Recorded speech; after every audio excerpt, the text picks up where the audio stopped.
playing as Tathagata in Marvel, I suppressed Thanos for 500 years. This video is purely for entertainment and does not infringe on copyrights or laws. The rights to the novel and image belong to the original author. We do not claim ownership. Don't like waiting and want to listen to this fanfic in full now? Subscribe to our Patreon, where you'll find the best fanfics. Chapter 123 How Does an Ant Look Directly at the Rising Sun?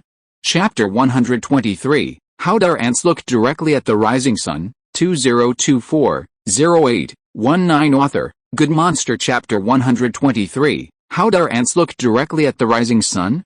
A golden light pierced the air, and Lin Feng took a step into the void. The next second, a bright golden light appeared in the thick black haze above Renton. Just as everyone was astonished, wondering what was happening, a powerful voice rang out in everyone's ears. Who dares to shout here? As these words were spoken, the surrounding space seemed to tremble slightly. Lin Feng took a step into the sky above Renton, like a golden sun, suddenly rising above the now decimated black Renton. Everyone looked up at the sky in amazement, and the golden light in the sky now illuminated everyone's eyes. Who's coming?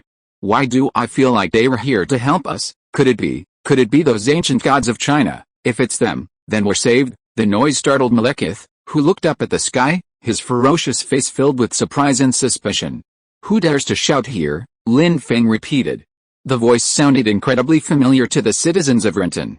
Although most of them didn't understand Chinese, they had just watched the live broadcast of the moon landing and were awestruck by the magnificent scene and Yang Jian's divine presence. So, the voice was incredibly familiar. It's Yang Jian. It's Yang Jian. It's him. I remember his voice. Yang Jian said he would return to the human world, but I didn't expect it to be so soon, and he's the first to arrive in Renton. Yang Jian has come to save us. I wonder if his arrival has anything to do with China. The people looked up at the sky excitedly, their hearts brimming with hope. After all, everyone had witnessed Yang Jian's might on the moon. If it was Yang Jian, then everything would be easily solved. At this moment, people all over the world watched this scene online, and everyone was equally astonished by Yang Jian's arrival. The people of China were also watching in awe at the live broadcast. The moment they heard Yang Jian's voice, they immediately reacted with exclamations of amazement. Yang Jian. It's Yang Jian. He's here. He's finally here. Truly impressive. That golden light of his can easily take down the aliens wreaking havoc in London. Meanwhile, Lin Feng's points kept ticking. Even during his previous appearance in Hong Kong, he had never witnessed such a grand spectacle. And that time, he had been dressed as the Tathagata Buddha. It seemed that all the preparations he had made for the moon landing, culminating in Yang Jian's stunning appearance, had paid off. Now, not only Yang Jian, but Lin Feng himself, was a global celebrity. Yang Jian's reappearance, his first on Earth, was truly a truly incredible surprise for the people of Earth. However, Lin Feng had already anticipated that his reappearance as Yang Jian would lead to a dramatic increase in points. This was why he had waited until this moment to appear. Meanwhile, the Queen of the Eagle Nation surveyed the entire kingdom from high above. The scene was awe-inspiring. A red mist and blazing flames enveloped the entire city. Above the blaze, a spaceship, capable of covering the entire sky, floated in the sky. Beyond this, a golden light, like the rising sun, loomed behind the clouds. Suddenly, the golden light from behind the clouds shone brightly, piercing through the clouds and cascading down towards the ground. Bathed in the golden light, the figure could be clearly seen.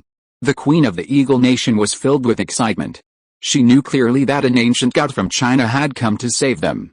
If it was him, then Renton would be saved. However, the highest military commander was concerned. As the commander with the most intimate knowledge of Renton's current situation, he was not overly optimistic about Yang Jian's arrival. Even if Yang Jian, as an ancient god, could fight that creature, how could he counter the red mist? The red mist could directly cause human mutations. Not only would those about to mutate, but even those already mutated would likely be beyond redemption and would have to be eliminated. And that red mist, no matter what they had tried before, had proved ineffective, not even able to penetrate it. Just as the commander was worried, Yang Jian on the screen slowly descended, unexpectedly entering the mist. Oh no, the commander cried out. He hadn't expected Yang Jian to die so soon after arriving. Perhaps Yang Jian didn't understand the power of the red mist and had simply landed. Just as the commander's despair reached a breaking point, His eyes widened as he stared at the screen. His face was filled with disbelief, and he trembled as he spoke. How did he do that? He can actually do this. This is incredible. On the massive screen, the strange red mist was overwhelmed by the golden light emanating from Yang Jian. Yang Jian's golden light instantly eroded the red mist. Golden light flickered intensely. Yang Jian's radiance was dazzling and powerful, while the red mist seemed to shrink, retreating and gradually dimming. The commander then realized how foolish he had been. It was utterly irrational to try to interpret the ancient Yang Jian with the limitations of human knowledge. Yang Jian was the embodiment of omnipotence. Everyone stared at Yang Jian, watching him gaze icy at the alien creature before him, unfazed. Lin Feng, on the other hand, even looked at Malekith with a hint of curiosity. He had only seen Malekith in movies before, but meeting him in real life was a different story. Malekith's strength now far surpassed that of the film version. Thor could not defeat Malekith in this state, he would be completely defeated. Lin Feng shook his head. Even with a reality stone, Malekith was no match for him. Lin Feng's most important concern was how to earn more points. Malekith was also observing Lin Feng, who had descended from the sky. He knew nothing about the shimmering golden man before him, but even instinctively knew he was powerful. He watched him warily, but found he could discern nothing. All he could sense was the fear within him. This realization even startled Malekith. He possessed both the etheric energy and the reality stone, yet he was actually afraid of the other? How absurd, yet so real. Malekith couldn't help but speak first. Who are you? Tell me your name. I have never heard of you in the 9 kingdoms. Malekith's question startled Lin Feng. He sneered. How dare you, an ant, gaze directly into the rising sun? How dare you be so disrespectful in my presence? Yang Jian's voice boomed like the cosmic sundering of heaven. Malekith felt as if a sword had pierced his ears, but out of respect, he remained silent. What surprised him even more was that Yang Jian's lips were only slightly open. If you didn't look carefully, you couldn't see that he opened his lips at all. 252. Chapter 251 Energy Gem. 252. Chapter 251 Energy Gem 2024-11-23 Author, Good Monster Thor didn't know how long he had been walking before he finally saw Lin Feng. Upon seeing him, Thor breathed a sigh of relief and hurriedly chased after him. Where have you been? Why did you show up now? Lin Feng just smiled faintly. I just went for a walk around. There are a lot of unfamiliar buildings here, and I wanted to familiarize myself with the area. I was just getting familiar with the area. Did it worry you? Thor was skeptical. Someone like him could tell the surroundings at a glance, so why would he need to go out of his way? There must be another purpose. Perhaps Lin Feng had something else going on, but they just didn't know about it. What Lin Feng wanted to do was none of his business. Thor retracted his gaze and said to Rod beside him, I hope the dog can come back. Rod remembered a rabbit he had met before. His eyes flickered. I've encountered a rabbit before, and it was incredibly formidable. No ordinary rabbit. This dog is just as formidable, too. How come it resembles that rabbit? That rabbit is Change, the jade rabbit from the sky? Rod couldn't help but pull out his phone. He had a ton of apps installed, and he wanted to check out some powerful dogs in the East. He discovered that there was indeed a dog in the East, arguably the most powerful. Its name was Roaring Sky Dog. Rod stared at the photo of Roaring Sky Dog and was stunned. His heart raced. It felt as if something was choking him. His entire scalp tingled, almost bursting. The photo of Roaring Sky Dog was so similar to the dog from before. It was the same breed, or more accurately, it was the same dog. Is this Roaring Sky Dog? He muttered to himself, filled with doubt. He couldn't be sure, but he felt incredibly excited. So this is Roaring Sky Dog, even if it's not, it's the same breed, he thought, clenching his fists and pumping them vigorously. He was filled with excitement, having never expected to see such a mythical creature in person. He refused to believe it was just a dog resembling the Sky Howling Dog. It was clearly the Sky Howling Dog itself. The dog looked so graceful and slender, and no matter what, he refused to believe it was just a coincidence. Did you know? That dog was the Sky Howling Dog. He turned around, clutching the hand of the person next to him. That's the Sky Howling Dog, he exclaimed excitedly. Thor, standing beside him, looked bewildered. Sky Howling Dog? What is that? He had no idea what the term was, and no matter how Rod explained, he remained unresponsive. It's the divine dog from Eastern mythology, Rhodes explained. You should remember it, but I really don't. Thor shook his head. It's the dog that accompanied Erling Shin, the one who fought Sun Wukong. Now you understand, don't you? Rhodes explained further. I don't remember, but I'm excited. Thor's eyes lit up. He smiled and exclaimed, I get it. Although he didn't understand, anything related to Sun Wukong was instantly recognizable. Soon, Lin Feng approached slowly, a smile on his face, his demeanor calm and composed. He strolled leisurely in front of the two men. What are you two talking about? Lin Feng smiled at them, and they looked up. We were talking about that dog, Rhodes replied. He thought the dog was quite peculiar. Where did you find such a dog? Thor interjected. Isn't that the roaring sky dog from Eastern mythology? Lin Feng couldn't help laughing. The roaring sky dog is actually a type of Chinese greyhound. This is just a Chinese greyhound. If it were really a roaring sky dog, it would be even more powerful. So that's how it is. Everyone suddenly understood, and smiled at each other, a little embarrassed. They had thought they had actually encountered a roaring sky dog and made a big fool of themselves. In reality, they just thought the dog was stronger. Wait a moment, I'll take care of something. I'll help you when I come back. I'll help you find a gem that can be used for cultivation, allowing you to absorb energy and increase your strength. Lin Feng looked at Rhodes. It can also help enhance the power of your armor. As long as there's energy, anything is possible. Rhodes' eyes lit up at this. You said it. He stared at Lin Feng and smiled. You must keep your word. Lin Feng nodded. Since I've made a promise, I will help you. With that, he turned and walked to a corner, transforming into Roaring Sky Dog. He smelled a distinct scent of gem energy. Although it wasn't one of the 6 great gems, it was enough for him to use. It was not far away. Lin Feng quickly transformed back into his human form and returned to them. I found the gem. Follow me. It was gem energy, and he had to take it quickly, otherwise it would be troublesome if something else took it away. Lin Feng thought of the darkness above the capital and the rift in space. His mood plummeted. He snorted coldly, then quickly composed himself. Follow me. Thor and Rhodes, regaining their composure, hurried after him. Thor, in particular, was beaming with excitement. How could he not be delighted to see his strength restored? His face lit up with an excited smile, his entire body exhilarated. He felt like roaring to the heavens, his smile growing ever wider. Haha, Thor's laughter was ecstatic. Hurry up, Lin Feng. I can't wait to get my strength back. If I could get my strength back, that would be fantastic. Thor grinned from ear to ear, his face brimming with joy.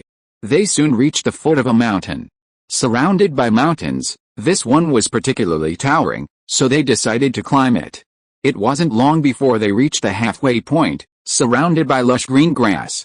Lin Feng sensed the energy at the top of the mountain, even without the sky-howling dog's innate ability.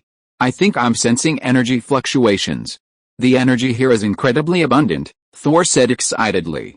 Oh my god, I finally feel the presence of energy, he beamed, his entire body buoyed with excitement. Together they reached the top of the mountain and, as expected, discovered the energy gem. It shone with a shimmering, crystal-like luster. Haha, after discovering the gem, they walked over to a stone. It looked like any other stone. Everyone stared at it in confusion, a hint of surprise on their faces. Is this really a gem? Standing before the gem, they couldn't feel the energy. Instead, the energy permeated the air. All the energy gathered and drifted through the air.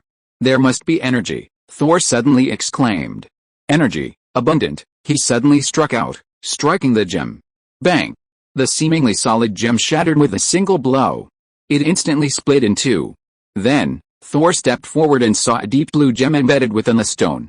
This blue gem could only be seen by those who had cultivated energy. There really is a gem, Thor exclaimed excitedly. However, this gem seems a bit low grade, but now I have no choice. Even if it's low grade, I have to make do.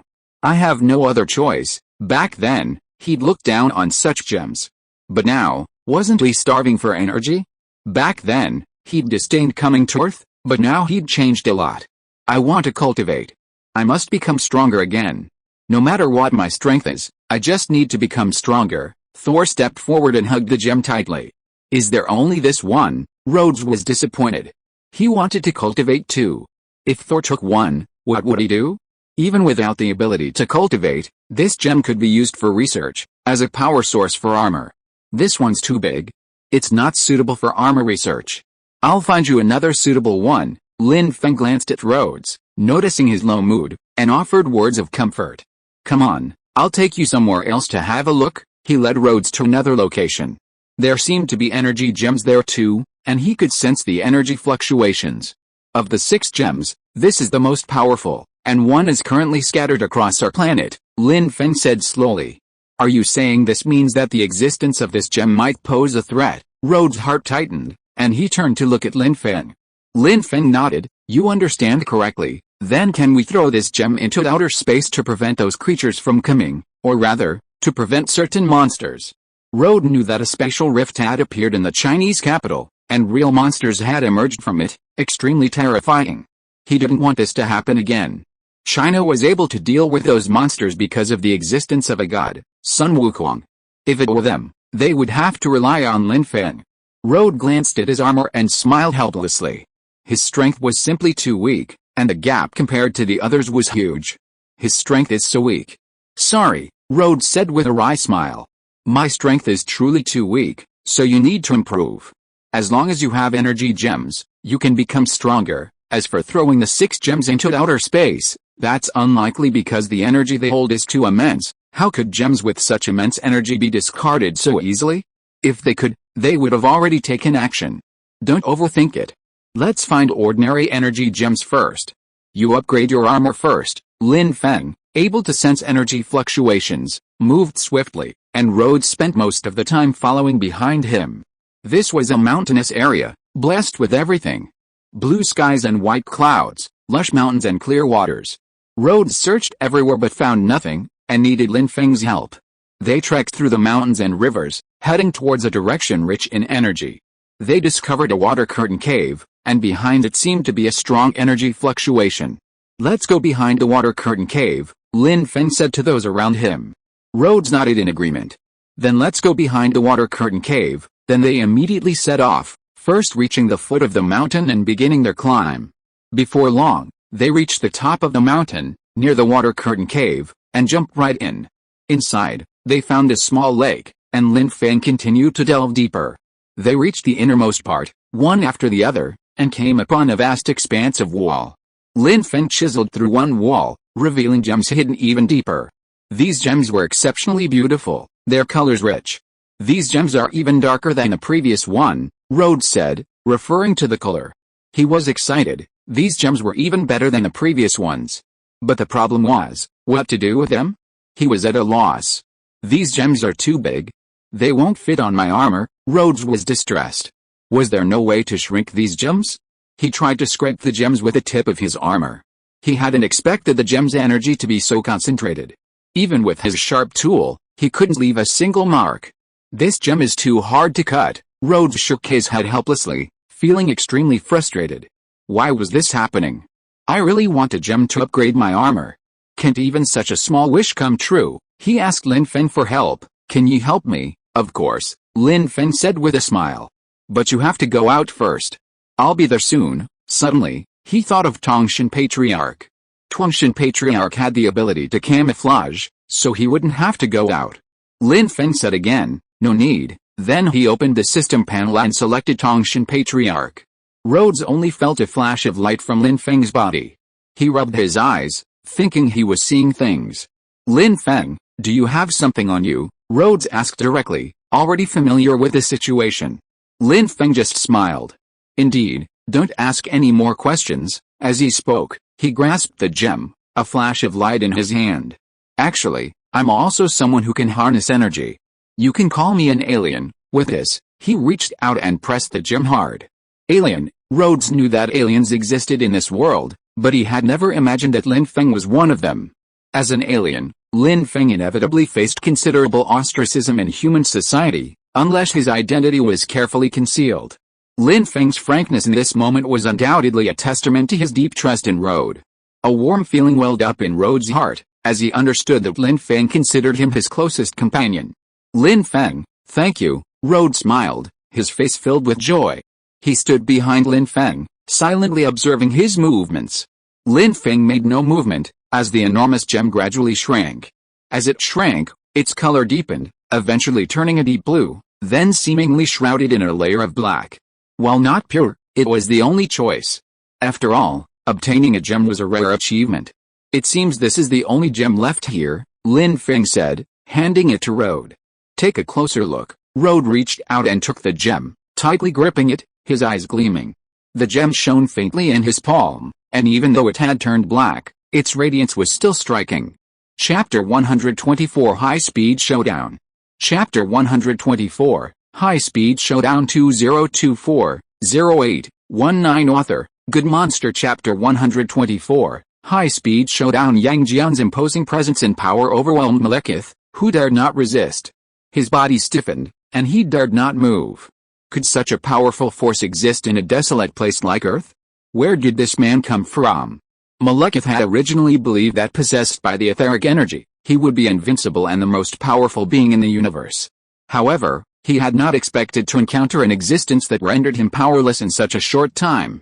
Even Odin of the past would not have been intimidated by Malekith. But suddenly, this man appeared, aglow with golden light, as if he had the power of a god, possessing authority over Malekith. Just as Malekith was about to be overwhelmed by Yang Jian's aura, a voice suddenly echoed in his mind. It was Loki. The one before you is Yang Jian, the ancient divine monarch of China. He must have just awakened. Loki hadn't expected that after finally finding reinforcements, just as they were about to arrive and achieve his goal, Yang Jian would awaken. What a coincidence. It seemed he really needed to take Professor Lin Feng's words to heart. Malekith felt a slight sense of peace at this moment. Although he didn't consider Loki a comrade, hearing Loki's voice and advice in this isolated and helpless moment did bring some peace of mind. And then Loki's voice rang out again. You need not fear him. Even though this fellow was very powerful in ancient times, he has only just awakened and his strength is far less than it once was. So, you don't need to fear him, but you must deal with him immediately, Loki said, feeling fortunate that he had consulted Professor Lin Feng. Otherwise, this godlike man, appearing out of nowhere, would have truly overwhelmed him. Malekith should have been encouraged by Loki's words, but now a trace of doubt lingered within him. He knew the powerful man before him would not let him go easily, so he had no choice but to fight to the death. He had waited for millennia, his resentment growing with each passing day. Now, no one could stop him. Anyone who dares stand before me, I will trample like an ant. No one can stop me from dragging this world and the entire universe into the abyss. Malekith knew perfectly well that he was no match for the man before him. His powers were so formidable, yet he hadn't fully awakened since his awakening.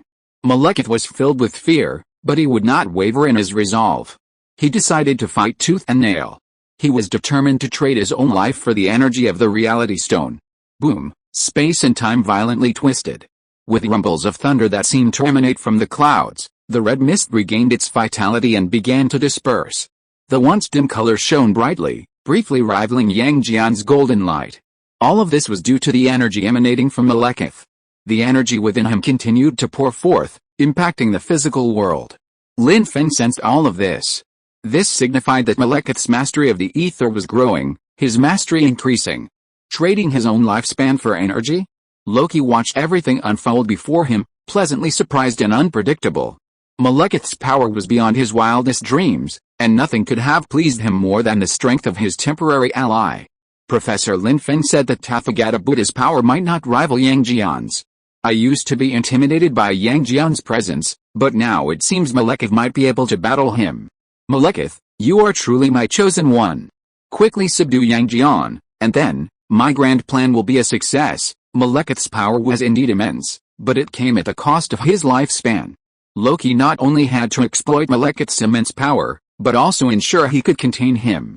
After all, he couldn't stand by and watch Malekith drag the 9 kingdoms into the abyss. He simply wanted to ensure his own control of them. He wanted to be the supreme ruler, nothing more. But for now, Malekith had to defeat Yang Jian. Loki had originally had no hope from Malekith's strength, but now it seemed that things might have changed. The energy gained by exhausting his own life must be unmatched. Malekith now far surpassed even Odin's power. Bang! Malekith's power intensified, space in his grasp. The distant sky, tugged by his energy, rapidly turned red. No one can stop me now. Not even you can quench the flames of my vengeance.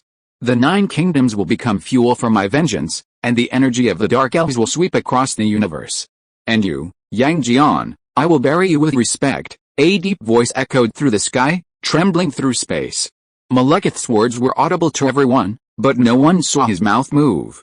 They faced each other in the sky above Renton, one enshrouded in a dazzling golden light, the other shrouded in a crimson glow. Regardless of who they were beings beyond human imagination. Everyone held their breath, watching the two men in the sky.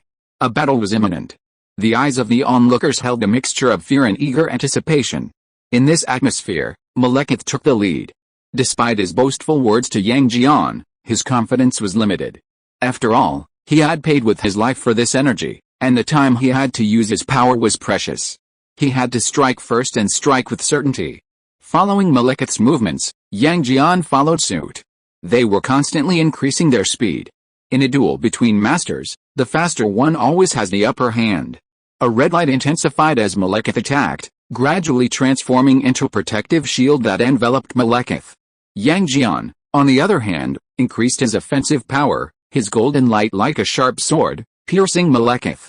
Their speed was beyond human comprehension. Like a streak of light, they passed before people, a fleeting flash before their eyes, nothing visible, while the surrounding buildings were reduced to scorched earth and rubble.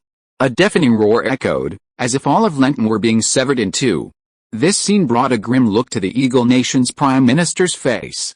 While Lenton was now practically deserted, and the battle took place in the heart of the dense fog, resulting in no casualties, this type of attack meant it wasn't a question of rebuilding Lenton, but whether it could be rebuilt at all. He had no time to ponder this, and the two powerful warriors fighting each other were clearly not contemplating the issue either. They continued their high-speed duel. Like two meteors, testing each other, colliding, their clash ignited one dazzling ring of light after another, the intense waves of light stirring the hearts of the people. Chapter 125, Isn't Being Abused Enough? Chapter 125 Hasn't Been Abused Enough, 2024-08-19 Author, Good Monster. Chapter 125 Hasn't Been Abused Enough? Yang Jian and Malekith haven't officially fought yet, it's just an appetizer before the fight. In the process of mutual testing with Yang Jian, Malekith knows more and more about Yang Jian's strength. The color of his eyes deepened, and his control over reality continued to deepen. The gorgeous red seemed to be burning in his eyes, and strange ancient patterns flowed out from his eyes. Countless weapons were transformed from the fragments of ether, and the red dagger broke through the air. Wherever it went, there was a gust of wind. This magnificent scene shocked everyone, and everyone stared at everything in front of them. The sky was full of attacks, and they attacked Yang Jian at a fierce speed. But he did not change his expression. Strength and speed were his strengths. Instantly, the sky flashed with a shower of golden petals. These petals, transformed by golden light, danced gracefully in the air, their dazzling beauty awe-inspiring. The next second, the seemingly harmless golden petals clashed fiercely with the red blades. Bang! The resounding crash reverberated in everyone's ears with a force that threatened to overturn Renton. Dazzling gold and blinding red intertwined, erupting in a dazzling radiance. This was the purest and most direct attack, a direct clash of the powers of two powerful beings. While it seemed like a tit-for-tat confrontation to the onlookers, Malekith's heart was already chilled. He knew clearly that Yang Jian was no match for him. The moment their radiances met, Malekith's body was already severely wounded, though the damage was barely visible in the glare. Yet, Malekith's barrage of blades was like a drizzle, causing no damage to Yang Jian. Only when his radiance collided with Yang Jian's did tiny sparks of fire prove his weapon's existence was real. Otherwise, Malekith would have suspected that his barrage of weaponry was merely an illusion. Yang Jian's power seemed limitless. Whenever Malekith exhausted all his might, launching what he considered a fierce attack, his attacks were easily neutralized by Yang Jian. Yang Jian himself seemed an endless source of energy, devouring every blow from Malekith, practically unstoppable. If Malekith hadn't sacrificed his life to acquire the full power of the Reality Stone, allowing him to repair his arm in an instant, Malekith believed he would have been reduced to dust long ago. Malekith had no choice but to fight Yang Jian until his utter demise. He used his body as fuel, endlessly fueling the Reality Stone's power. Malekith understood that only by unleashing the unlimited power of the Reality Stone could he have a chance of victory over Yang Jian. Boom! Boom! The sound of collisions continued relentlessly. Everyone's ears were straining against a deafening roar, but even more unbearable was the nearly razed city of Renton. If it weren't for those iconic buildings, no one would have recognized the ruins on the screen as the cosmopolitan city of Renton. Those iconic structures were already crumbling into the dust, some even crumbling into rubble. But the crowd didn't even bother to lament for Renton. They stared blankly at the two figures battling on the screen. No, at this point, it wasn't a battle anymore. The powerful alien who had just been rampant in Renton was now defeated by the divine Lord Yang Jian. Facing Yang Jian's onslaught, the alien was powerless, its body battered and tattered, like a rag bag, not a single intact part. Looking at this disheveled alien, no one would have guessed that it was he who had just unleashed the red mist that filled the sky above Renton. And yet he was still desperately resisting. His body subconsciously resisted Yang Jian's attacks. As Yang Jian's fist, shrouded in golden light, struck the alien's body, the alien instinctively retaliated. However, as his fist extended, Yang Jian's massive, piercing light exploded towards him. With another bang, the light exploded, and the screen went white. When the people opened their eyes, the light dissipated, revealing the alien's arm amidst the ruins. Lord Yang Jian had actually blasted away the alien's arm with a single burst of light. His fist hadn't even touched the alien's body. And yet, this was only the beginning. The muffled sound of the body being attacked continued. The golden light danced rhythmically with Yang Jian's movements, transforming into a gigantic clock in the sky. A faint glow swirled around the golden bell, resembling an ancient language upon closer inspection. No one could decipher its meaning. They only knew that with each punch Yang Jian delivered, the bell would melodiously chime, a cheer of applause. The chimes grew increasingly rhythmic with each of Yang Jian's movements, like a holy chant. This music seemed to cleanse the soul, reaching every heart from within. Everyone watched the scene, their eyes fixed, not daring to look away. They feared missing this rare spectacle in a blink. Unconsciously, as the alien became Yang Jian's punching bag, people even felt a surge of sympathy for him. That alien had truly suffered. Lord Yang Jian was no match for him. But it was his fault for being so arrogant in front of Lord Yang Jian before, and now being beaten by Yang Jian was his own fault. Malekith didn't know it yet, but he was being sympathized by the ants-like humans he despised. This kind of sympathy, though not particularly lethal, was deeply insulting. If Malekith knew, he would likely explode in shame and anger. But, completely oblivious, he only had eyes for Yang Jian. He stubbornly resisted. You think you'll give up by humiliating me like this? My body can constantly repair itself. Even if you're overwhelming me, I'll wager on who will exhaust their full strength first, Malekith said, as if to demonstrate his healing powers, preparing to restore Yang Jian's broken arm. But Yang Jian snorted coldly. The next second, Malekith's head was hurled into a deep pit. Boom! All the spectators could see was a red light falling like a meteor, piercing through one shattered building after another, finally dissolving into thick smoke and dust that enveloped the vast crater. That alien was sent flying by Lord Yang Jian. It ended so neatly. Chapter 126 The Clown.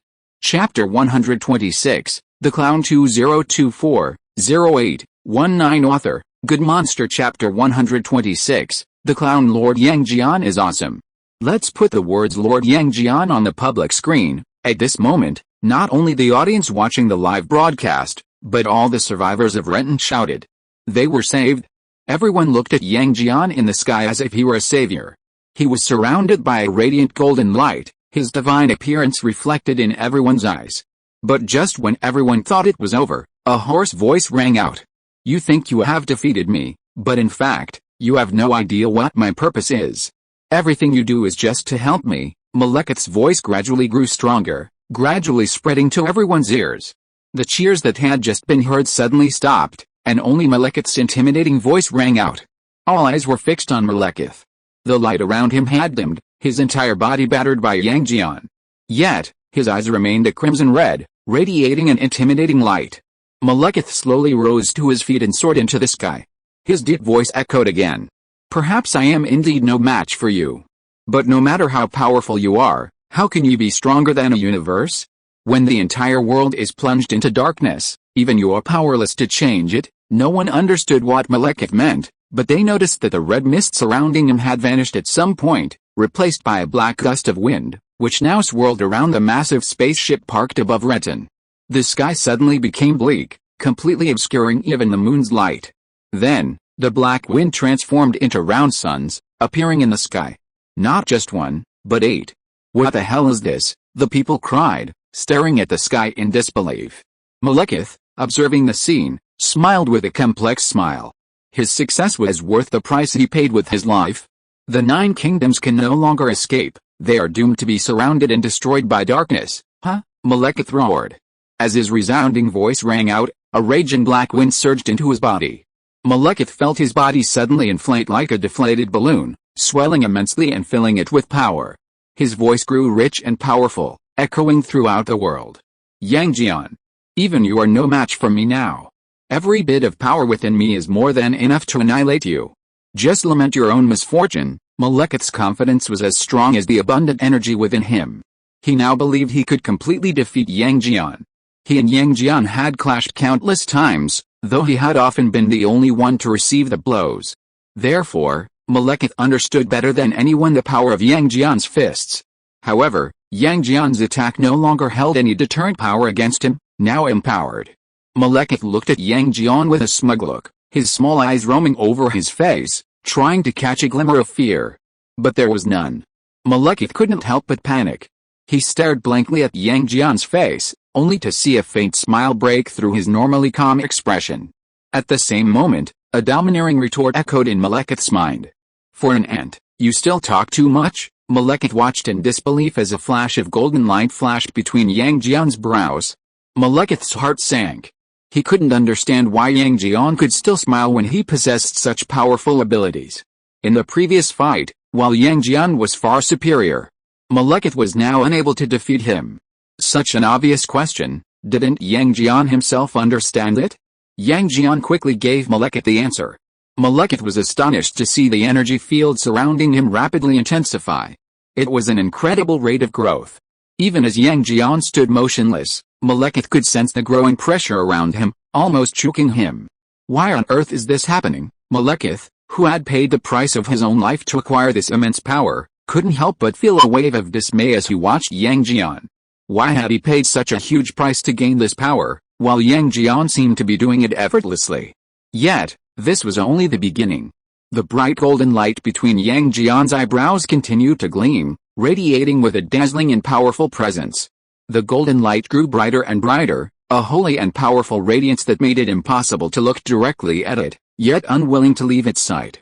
Furthermore, Malekith sensed a tremendous energy brewing within the golden light between Yang Jian's eyebrows. This power was actually emerging from the very space between his eyebrows. Malekith had never witnessed such a bizarre sight. He had no idea what the powerful force between Yang Jian's brows signified. He only knew an instinctive fear welling up within him. The next moment, Malekith was stunned to his core. Between Yang Jian's brows, in that dazzling golden glow, an eye had opened. It was Yang Jian's third eye. Malekith was completely stunned by the sight, unsure how to react. Even though he possessed the power of the ether and absolute control over the physical world, possessing such power was unparalleled in the universe. Yet, facing Yang Jian's now opened third eye, Malekith felt utterly insignificant beneath his majestic golden radiance. Was he the ant he had always despised? Malekith had no idea that Yang Jian's third eye was truly the Celestial Eye. Once the Celestial Eye was born, no one could rival it. Malekith didn't realize that what he had witnessed so far was merely Yang Jian's melee combat, and that Yang Jian had only used a fraction of his strength. Yang Jian's greatest strength lay in his myriad magical abilities and spells. A few mere punches and kicks were merely a playful exchange of blows, a game for Malekith. Not only Malekith himself, but the entire world was petrified. The Supreme Commander stared at the screen before him, his mouth agape. The power of this Chinese deity, Yang Jian, was so immense, so overwhelming that any description pales in comparison. Both Malekith, who had unleashed the entire red fog on Renton, and the massive spaceship still hovering overhead, seemed like no threat, forgotten by everyone. In everyone's eyes, Malekith was nothing more than a buffoon, ignorant of his own limitations before Yang Jian. If you're listening to this novel on a channel other than Fanfic World, it means they downloaded and uploaded it without effort. We cordially invite you to visit our channel, Mundo Fanfic Novelis. There you'll find the original version of this story, and you can explore many other novels of various genres. We're waiting for you to immerse yourself in a world of incredible novels. Chapter 127 The Thunder is Coming. Chapter 127, Thunder is Coming, 2024-08-19 Author, Good Monster. Chapter 127, Thunder is Coming. And the huge spaceship is just a small toy of aliens in people's eyes. In front of Yang Jian, all of this seems ridiculous and weak. With Lord Yang Jian here, Renton will be saved, the commander said firmly, his eyes full of confidence as he looked at the awe-inspiring figure on the screen. But Loki was not so confident. He stood there stiffly with a pale face, as if he had been defeated. That Malekith was no match for Yang Jian. Then why did they go to so much trouble to find the ether before? Loki originally wanted to use Malekith's power and send him away after he helped him clear all obstacles. But who would have known that Malekith, who even gambled his life, was no match for Yang Jian? This realization shattered Loki's plans. He stood there bewildered, unsure of what to do. Meanwhile, Yang Jian and Malekith continued to float above. Compared to Malekith's discomfited state, Yang Jian seemed even more majestic. His robes rustled in the wind, shrouded in a dazzling golden glow. Yang Jian looked like an almighty god, scornfully scornful. Suddenly, the light from the third eye between his brows shone once more, and a cascade of images shone from his forehead. Like ancient murals, they unfolded before the eyes of the crowd. Suddenly, the gods and Buddhas returned to their positions. The unparalleled brightness of the black sky captivated everyone's gaze, and the people of Lenton raised their heads to gaze upwards. Meanwhile, the atmosphere of the confrontation intensified. Even if people didn't know Malekith's identity, they knew he was a powerful alien. Even though he'd been defeated by Yang Jian, he looked as if he still had some secret weapon up his sleeve. People couldn't help but worry, wondering if the alien had some killer move like the red mist that filled the sky. The entire city fell into profound silence. No one whispered, no one cheered, and for a moment, it was like the leaves had stopped rustling. People watched silently, watching the two men clash in the sky. The prelude to a fierce battle had begun. Could the storm be far behind? At this moment, all they could do was wait and see. Lin Feng, at the center of the storm, remained calm. He knew all too well the immense power of Yang Jian. That was divine power enough to shake the heavens and earth. Even Yang Jian, whose abilities hadn't yet been fully unlocked, was completely overwhelmed by Malekith. Furthermore, with the blessing of his third eye, he could better absorb the essence of heaven and earth. Fighting on earth gave him a home field advantage. Lin Feng's entire body was brimming with strength.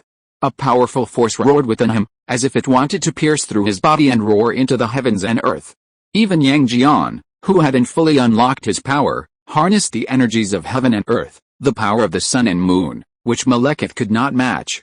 Malekith was nearly overwhelmed by Yang Jian's overwhelming aura. He struggled to control himself and steady himself. Although he managed to maintain a calm exterior, his heart was pounding. Malekith clearly felt Yang Jian's power. However, he had no way to retreat. No matter how formidable the opponent, as a dark elf, Malekith had a mission he must complete. Even at the cost of his life, he would allow the dark dimension to invade the 9 kingdoms. Therefore, even if Yang Jian was unbeatable, all Malekith could do, and must do, was to stall for time. With his death determination firmly in mind, Malekith suddenly felt a sense of clarity. Since he was going to die anyway, he might as well fight to the fullest. Death at Yang Jian's hands wouldn't be such a shame. Ha! Malekith roared, and a fierce red light erupted from his body. Several sharp beams of light surrounded him. Furthermore, a thick black fog loomed, entwining with the red pillars surrounding Malekith. The black and red fog and light began to swirl violently, transforming into a giant dragon. The dragon's body was red and black, and its body expanded as the light and fog reached greater distances. For a moment, the sky was obscured by the dragon's back. The people could only see a ferocious dragon roaring furiously. The roar was incessant, and fear surged through the people. Wu, the dragon, transformed from Malekith, roared in anger. The fierce roar, bringing with it wind and rain, instantly ripped the roofs of tall buildings in London apart. At this moment, Malekith mobilized dark energy and attacked Yang Jian with all his might. In an instant, thunder roared and light blazed brightly. However, at the center of the storm and attack, Yang Jian stood calmly, giving no sign that he was being assaulted by a powerful opponent. Malekith panicked at Yang Jian's disregard for him, but his attacks intensified. His pupils, now transformed into a dragon, glowed red, and he roared, revealing his bloody maw.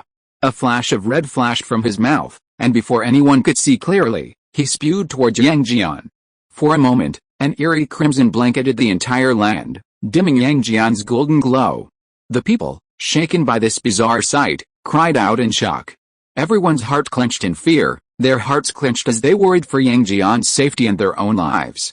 The alien, transformed into a giant dragon, had clearly gone mad. How could Yang Jian defend himself against such a ferocious attack? After all, everyone had witnessed the power of the alien's red mist. Yet, Yang Jian remained unmoved within it. By this point, Malekith's patience was unbearable. He had been repeatedly ignored by Yang Jian, and this humiliation had stoked his rage and resentment. The red candles surrounding Malekith blazed brightly, and in the blinding light, everyone could clearly hear his voice, distorted by his utter fury. How dare you show such disdain towards me? You will pay for your contempt. I, Malekith, am not someone you can see clearly. You will repent for all this when your soul is shattered, the black-red dragon roared, and with its furious roar, sharp beams of light burst forth from its body. For a moment, the crimson light intensified in the sky, and everywhere, red pillars like razor blades filled the air. The difference was that these pillars were immense, like spaceships, blasting through the air at high speed. It was a disaster. As the people on the ground looked at the sky in worry, they saw countless red pillars converge at lightning speed, all attacking Yang Jian. The red pillars moved so fast that before anyone could blink, they saw the blinding light approaching Yang Jian. 254. Chapter 253 System Gift. 254. Chapter 253, Systems Gift, 2024-11-25, Author, Good Monster. Lin Feng felt his heartbeat quicken, threatening to burst from his chest. He cautiously took a step closer. The bells on the Seagid scepter swayed in the wind, emitting a deafening sound. This trembling sound shook Lin Feng's mind. He quickly noticed something was amiss on the ground. The earth was shaking, as if the entire mountain was about to collapse. The Seagid scepter fell from the sky, crashing onto the previously peaceful mountain range. This would undoubtedly cause serious problems. The Seagid scepter is so powerful, Lin Feng marveled. This object was no ordinary object. Did the arrival of the Seagid scepter signal the arrival of a new god? Lin Feng looked up at the sky, only to see a turquoise blue and drifting white clouds. He looked slightly dazed, his brow furrowed. Let's go up and take a look, Lin Feng suggested. However, Rode hesitated, fear filling his heart. He shook his head. I'd rather not go up. You guys go? He worried that the Seagid scepter would attack him, and with his strength, he wouldn't be able to resist. Lin Feng walked over to him. It's okay if you don't want to go up. We can go on our own. With that, Lin Feng began to climb the mountain, the Seagid scepter still radiant. The entire mountain trembled, and they felt an unprecedented pressure. Lin Feng had shared the role of Tongshan Patriarch and was now using his own strength to feel the pressure of the Seagid scepter. While the role of Tongshan Patriarch was powerful and brought him many advantages, he didn't want to over-rely on it. He could resist with his own strength and still maintain his footing. He glanced back at Thor and saw a strange expression on his face. It was a longing for the scepter. Lin Feng's eyes flickered, and he quickly approached the scepter. However, the pressure from the scepter was so overwhelming that it seemed to crush them all. Lin Feng didn't rush into the scepter's attack range. He knew that the newly descended scepter was on high alert and would attack any living creature that came near. They could only wait. Be careful, be even more careful, Lin Feng whispered, narrowing his eyes. He lowered his voice again. Thor, are you feeling the pressure? Thor was startled by Lin Feng's words, and then began to carefully observe his surroundings. The Seagid scepter had indeed put a considerable pressure on him, but this pressure was primarily external. Why did Lin Feng ask this? Could there be an internal pressure as well? Thor's mind flickered, and his eyes suddenly lit up. He had been such a fool. With the Seagid scepter, he should have taken this opportunity to cultivate. Lin Feng, thank you for the reminder, Thor said gratefully, then closed his eyes and focused on his cultivation. He had once been a god, so his cultivation speed naturally surpassed that of ordinary humans. For a god, the speed of cultivation was simply astonishing. His strength was gradually returning, his muscles moving with his breathing. If his body weren't human now, he would have already recovered most of his strength. He threw a punch, and a white light flashed from his fist. The light struck the ground, exploding instantly. His physical strength continued to grow under the pressure of the scepter.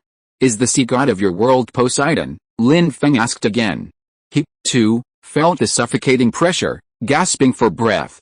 He struggled to control his body, preventing it from moving. However, even standing still, the immense pressure was too much for him, nearly freezing him. Lin Feng shook his head, trying to stay awake. The pressure from the sea god's scepter was too great, nearly choking him. But he had to keep moving. He wanted to observe it up close. He also wanted to see if he could get close to the sea god without the aid of the system. Ha ha ha! Suddenly, a loud laugh echoed from the sky, a sound like thunder. It was filled with a terrifying aura that sent chills down one's spine. Then, the laughter exploded in the air, and a crack appeared in the sky. From within the crack, a figure slowly emerged. "Sea god!" Thor exclaimed. Rhodes' body was frozen, unable to move. All that appeared before him were godlike figures. Thor could converse with the gods because he himself was a god. But what about himself? He was just an ordinary human. Even with the help of many powers, he could never surpass the limits of humanity.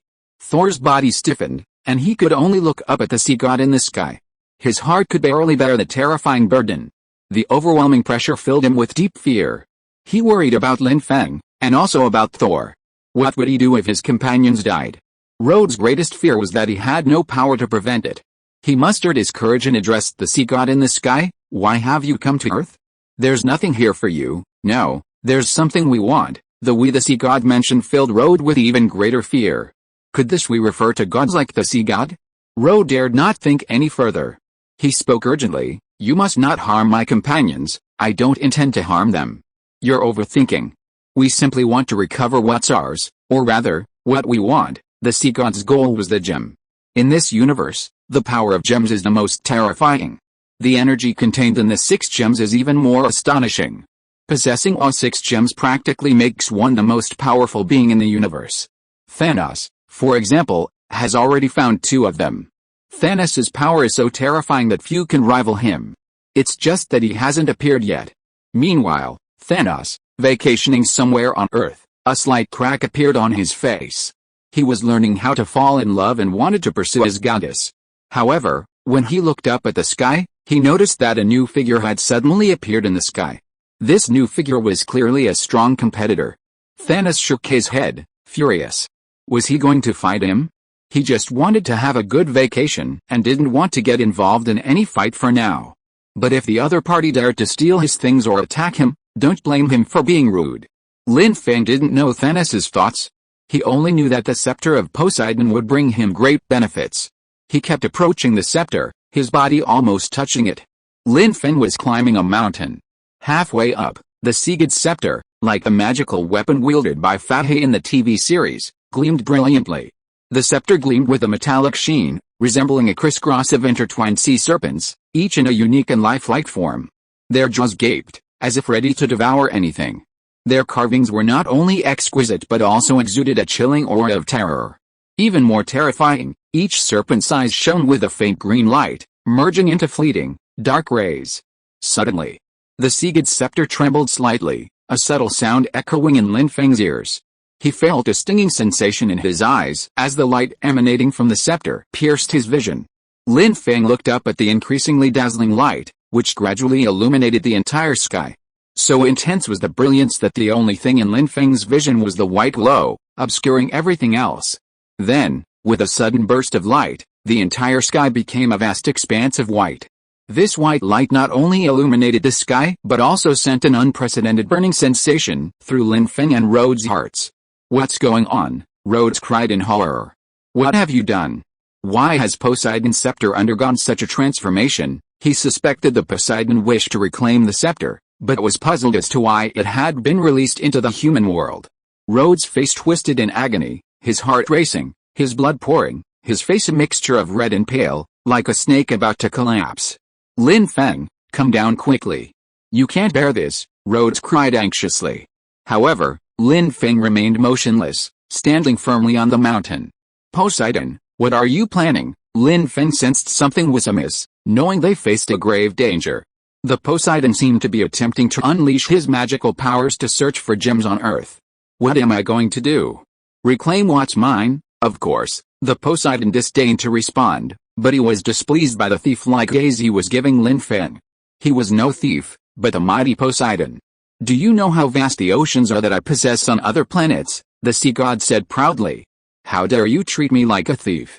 I will teach you a lesson you will never forget. He extended his finger and lightly tapped it, and a door appeared in the sky. From the door, an octopus-like tentacle emerged, slapping Lin Feng's face. Lin Feng felt a surge of immense force, his body swaying uncontrollably. But he quickly steadied himself, gripping the ground with one hand. Then, harnessing the power of the system, Lin Feng transformed into the patriarch Tongshan, greatly increasing his defenses. The sea god was surprised to see this. He hadn't expected his summoned octopus tentacles to be so ineffective against this tiny human. What on earth do you, a mere human, intend to do? The sea god took an interest in Lin Feng. Lin Feng, you're just a human. Are you really thinking of killing a god? The sea god's words were filled with mockery. Lin Feng's eyes flashed with anger. He held his head high and chest puffed out, glaring at the sea god. Pitiable humans? Even if we're insignificant, we're more than capable of dealing with you. We in the East also have gods, you've simply never seen them, Lin Feng sneered. We in the East have the divine dragon, the dragon king of the East Sea, and the dragon king's third prince. After so many years, the dragon king's third prince must be far more powerful than before. Thinking of this, Lin Feng couldn't help but think of the bellicosity of Ao Bing. He was incredibly powerful, renowned among the dragon clan for his bravery. You see, gods only know how to flaunt your power within your own territories, Lin Feng continued.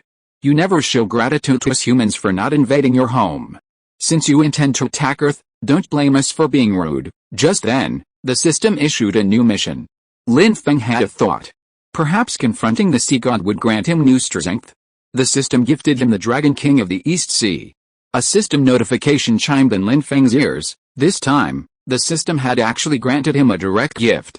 He felt a flicker of surprise, and then the system spoke again. Host, complete the designated task and you will receive an avatar. Avatar? What does that mean? Does it mean I can play two different roles simultaneously? Lin Feng's surprise was palpable, his heartbeat quickening. If so, he could simultaneously incarnate into two gods. While his Tongshan patriarch also possessed the ability to create avatars, it was still the same character. The avatar granted by the system, however, meant he could simultaneously become two distinct beings.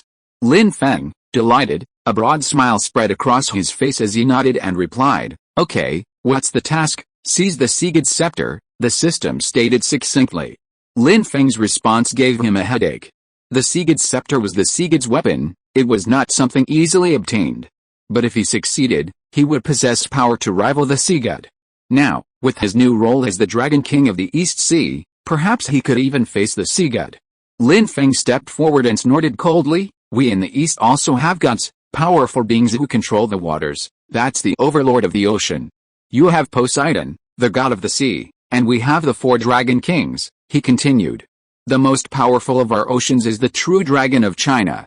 While not a supreme golden dragon, its power is no less formidable. It's more than enough to deal with you Western gods, Lin Feng said, clasping his hands behind his back and striding out.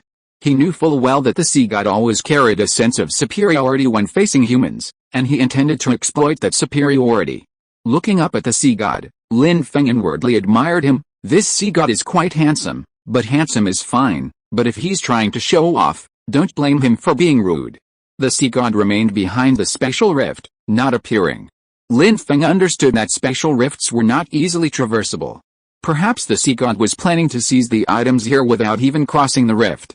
With this thought, Lin Feng had already grasped the sea god's intentions. You can't cross the rift, so naturally you can't reach our world. Lin Feng looked up and spoke in a cold tone. His voice was chilling, as if it could freeze everything. HMPH, a mere human like you dares to speak to me, the sea god. Like that, the sea god's face turned pale, and he extended a hand, piercing through the special barrier.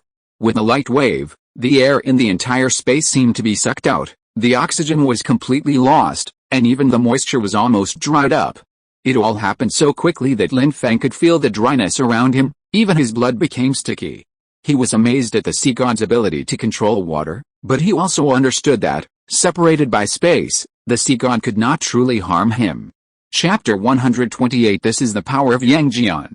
Chapter 128, This is Yangjian's power, 2024-08-19 Author, Good Monster Chapter 128, This is Yangjian's power. It's over, everyone thought to themselves. At that moment, time seemed to freeze, everything was played in slow motion, and the red beam of light had already reflected on Yangjian's solemn face. At that moment, everyone saw in disbelief a flash of golden light in Yangjian's eyes. As if a powerful ancient god had suddenly released a seal, a powerful force like spring thunder was heard but not seen. Yangjian's divine eyes flashed with a stern light, and ancient lines could be faintly seen in the light.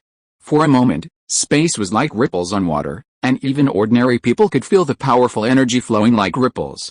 The air became thick and heavy, oppressive, and the light in Yangjian's eyes was like a sharp blade, carrying a force that could penetrate everything, piercing the clouds and mist. Boom! Suddenly, a deafening roar erupted. The red pillar of light surrounding Yangjian shattered like glass, the fragments of the pillar closest to him landing just inches from his toes. A soft sneer escaped Yangjian's thin, well-shaped lips. His voice was magnetic, yet the murderous intent etched in it was so undisguised that it sent a chill through the heart. Those who had watched the live broadcast of the moon landing felt a shudder. Had the great god Yangjian finally been provoked by that ignorant alien? Their gaze fell on the scattered fragments of the pillar of light before Yangjian. They still drifted, gleaming faintly, but they no longer possessed the courage or strength to unite. This was the might of Lord Yangjian, an overwhelming, insurmountable gap. Yet, Malekith, determined to die, showed no fear. While he harbored an uncontrollable fear of Yangjian's power, he now cared nothing. So what if Yangjian was powerful? No matter how powerful you are, you cannot defy fate. The 9 kingdoms will eventually be conquered, and you are nothing but a solitary false god. Without humanity's worship, you are nothing, Malekith roared fiercely.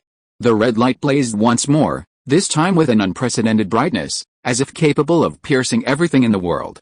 Malekith was desperate, pouring in overwhelming energy, his rage and determination unstoppable.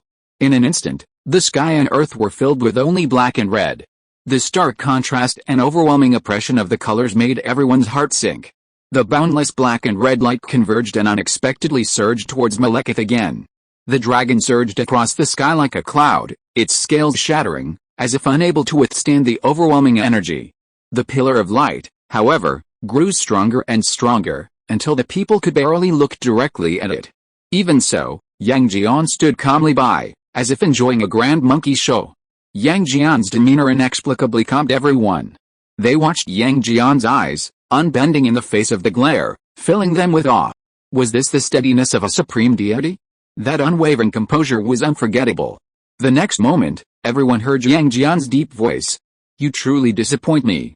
You wasted all my time, and all you've seen is this. Yangjian's tone was flat, yet his insulting words were as if he were commenting on bad weather. His words seemed light, but they struck like a hammer in everyone's hearts. Could it be that Yangjian had a backup plan? Even with that alien's outburst, Lord Yangjian showed no sign of retreat, demonstrating the unfathomable depth of his power. So, was he saying this now, meaning he no longer wanted to play along with this alien? Just as everyone was wondering, a loud bang exploded in their ears. A golden light shone brightly, engulfing Malekith's dark red light with overwhelming force. The massive pillars suddenly weakened. They could no longer be described as pillars, but rather as tiny beams of light, each trapped within Yangjian's golden light. Suddenly, a bang was heard beside his ears, and the dark red beams exploded like fireworks.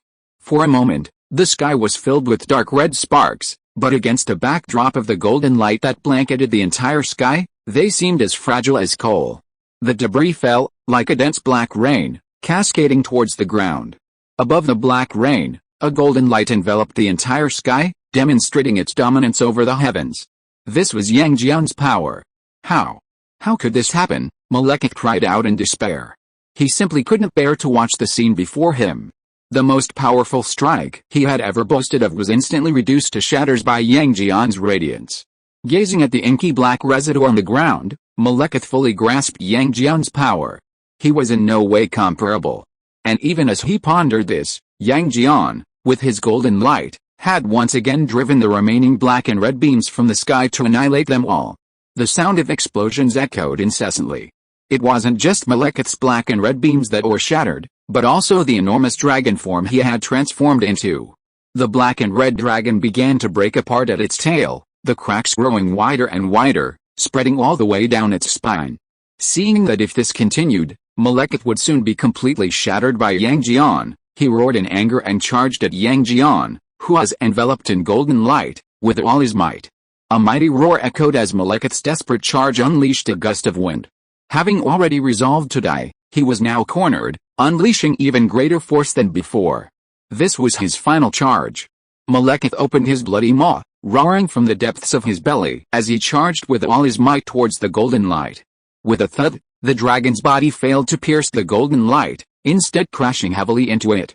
Immediately, the dragon was flung back, falling backward. The resounding crash, mingled with the dragon's piercing screams of agony, echoed in the crowd's ears. Everyone stared at the scene in disbelief. They all saw the dragon charging with such might towards the golden light enveloping Yang Jian, yet the seemingly formless golden light proved to be a fortress, unable to pierce it but instead sustaining severe damage. What kind of power could this be?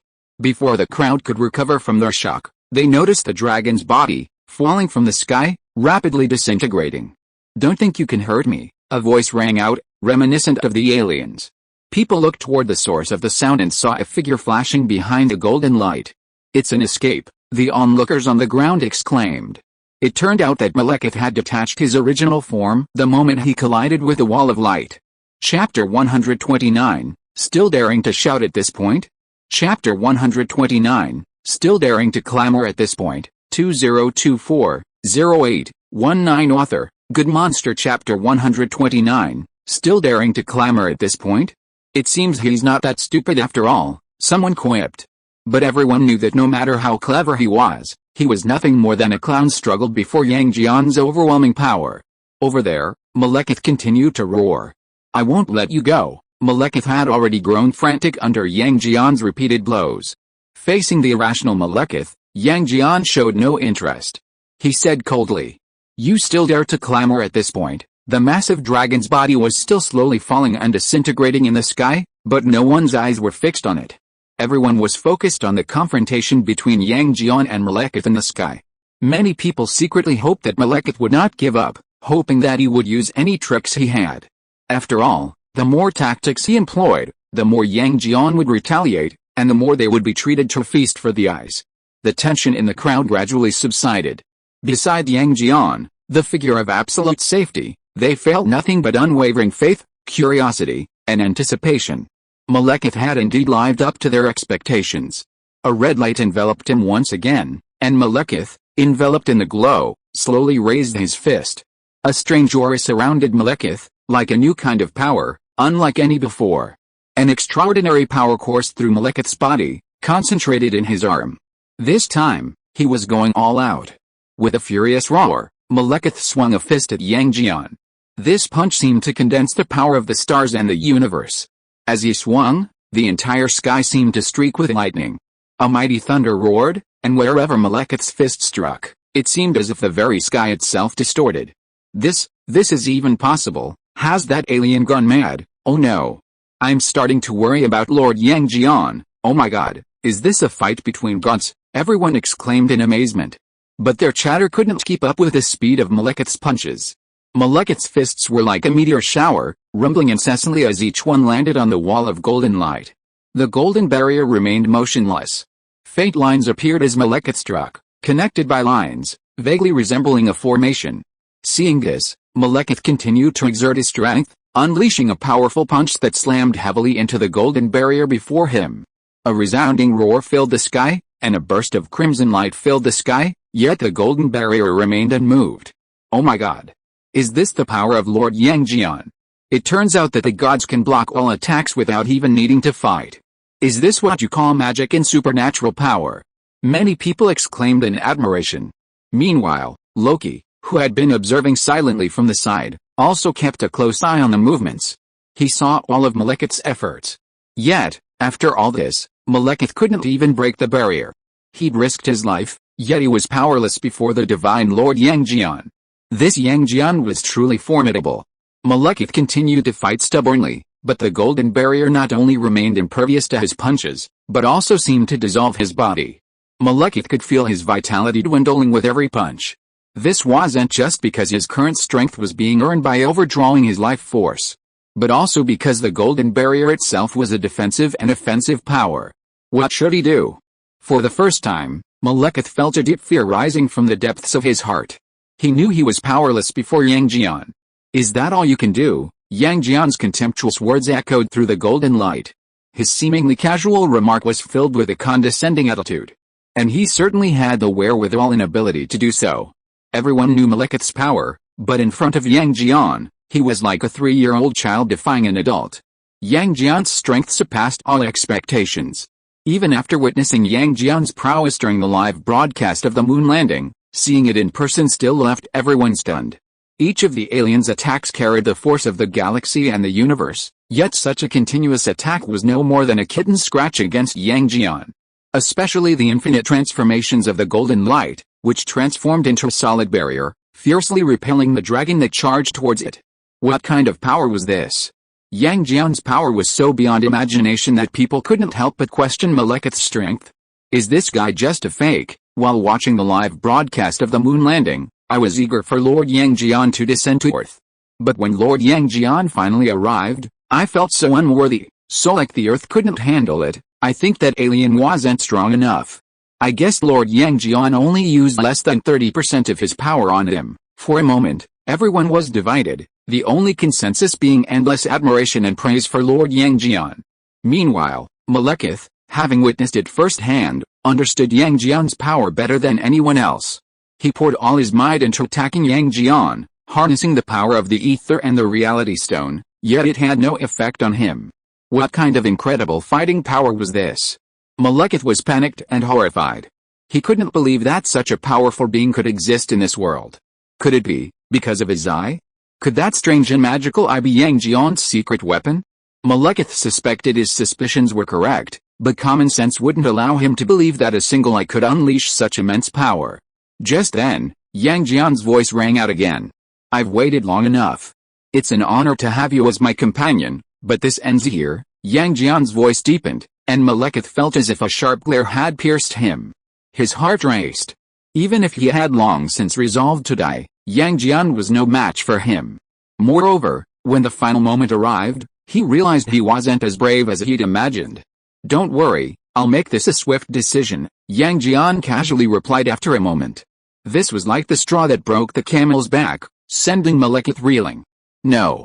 In an instant, Malekith abandoned all dignity, wailing and begging Lord Yangjian for mercy. But Yangjian, like him, disdained the monologues of ants. He took a slight step forward, barely moving his fist. A tremendous roar echoed. A shockwave pierced through the golden curtain of light. Yangjian's fist rammed directly into Malekith's body. The sky trembled, and the dark red mist that had previously filled the air was shattered by the golden light. For a moment, golden light filled the sky, and the starry sky that had been obscured by the dark red mist was once again revealed. 255. Chapter 254, Betting with the Gods. 255. Chapter 254, Betting with the Gods, 2024-11-26, Author, Good monster, so your ability is to control all water, Lin Feng sneered.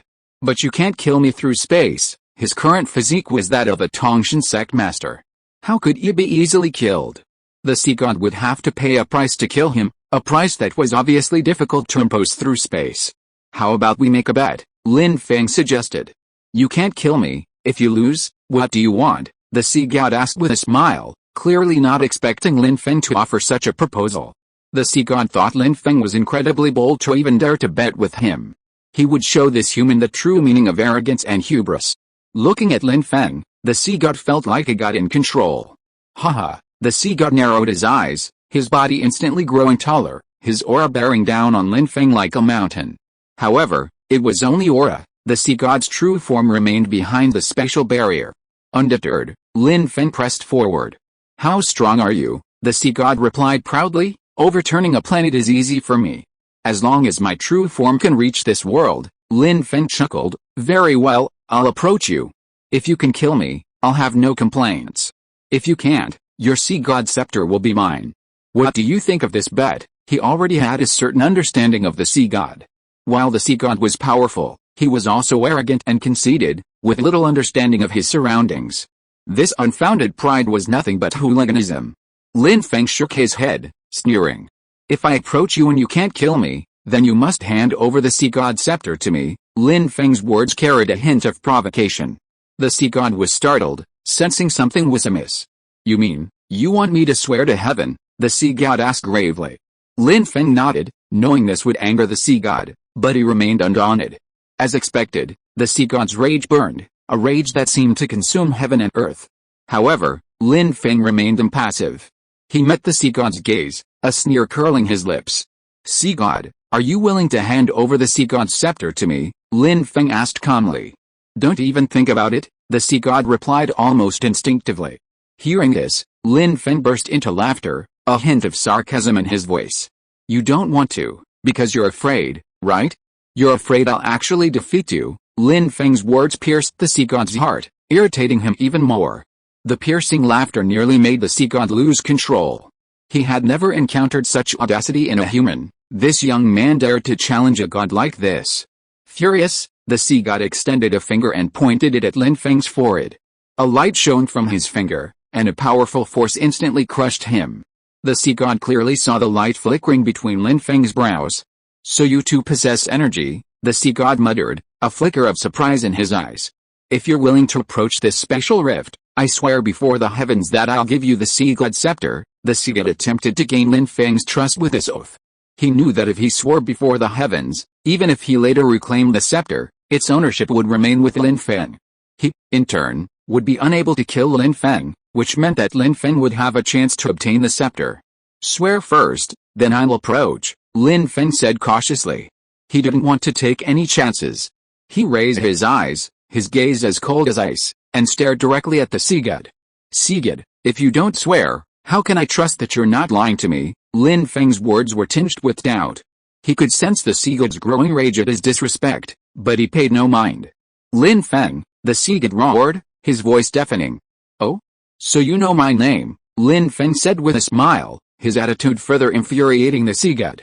The sea god trembled with rage, wishing he could tear the young man to pieces. You bastard, what the hell do you want to do? The sea god roared, his rage soaring to the sky. I don't want to do anything, I just want to make a bet with you. Do you understand? Lin Feng interrupted the sea god, his tone hinting at impatience. HMPH, sea god, hurry up. Don't make me wait impatiently, Lin Feng urged. He leaped into the air, glaring at the sea god. The sea god shuddered, his eyes narrowing sharply, a cold glint flashing in them. Sea god, do you want to bet? Lin Feng asked again. If you want to bet, swear now, or I won't play with you, Lin Feng said, and then fell silent. The sea god was enraged again, but quickly regained his composure. He knew that Lin Feng was no important figure, not worth his wrath. Okay, I swear. If I can't kill this little human, Lin Feng, I will grant him the sea god's scepter, the sea god said slowly. However, Lin Feng was not satisfied. Your oath is so perfunctory. You must mention my name explicitly, otherwise how will I know if you're playing any tricks? Lin Feng said bluntly. The sea god nearly vomited blood in anger upon hearing this. He had never seen such an arrogant human being before, it was pure lawlessness. The sea god glared at Lin Feng and extended his hand again. This hand hovered above Lin Feng's head and suddenly pressed down. A layer of light suddenly appeared in the sky, and this light directly touched Lin Feng's forehead. In a flicker of light and shadow, the sea god swore again. I swear, if Lin Feng comes before me and I cannot kill him, then I will bestow upon him the sea god's scepter. As the sea god's oath fell, the sea god's scepter rang softly. Lin Feng knew that this sea god-level weapon possessed its own consciousness. He smiled and said to the sea god's scepter, you should now know who is good to you and who is not. He has never respected you. Why don't you just follow me? With these words, Lin Feng narrowed his eyes and ascended into the air again. Road, from below, shouted, don't go up. Are you crazy? Making a bet with a god comes at a price. How could Lin Feng dare to gamble with a god? This was sheer madness. Even if you won, what good would it do?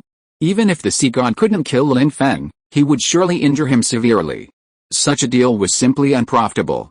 Lin Feng, you don't need to risk your life like this, Road cried urgently. How is the sea god's scepter more important than your life? Get down here now.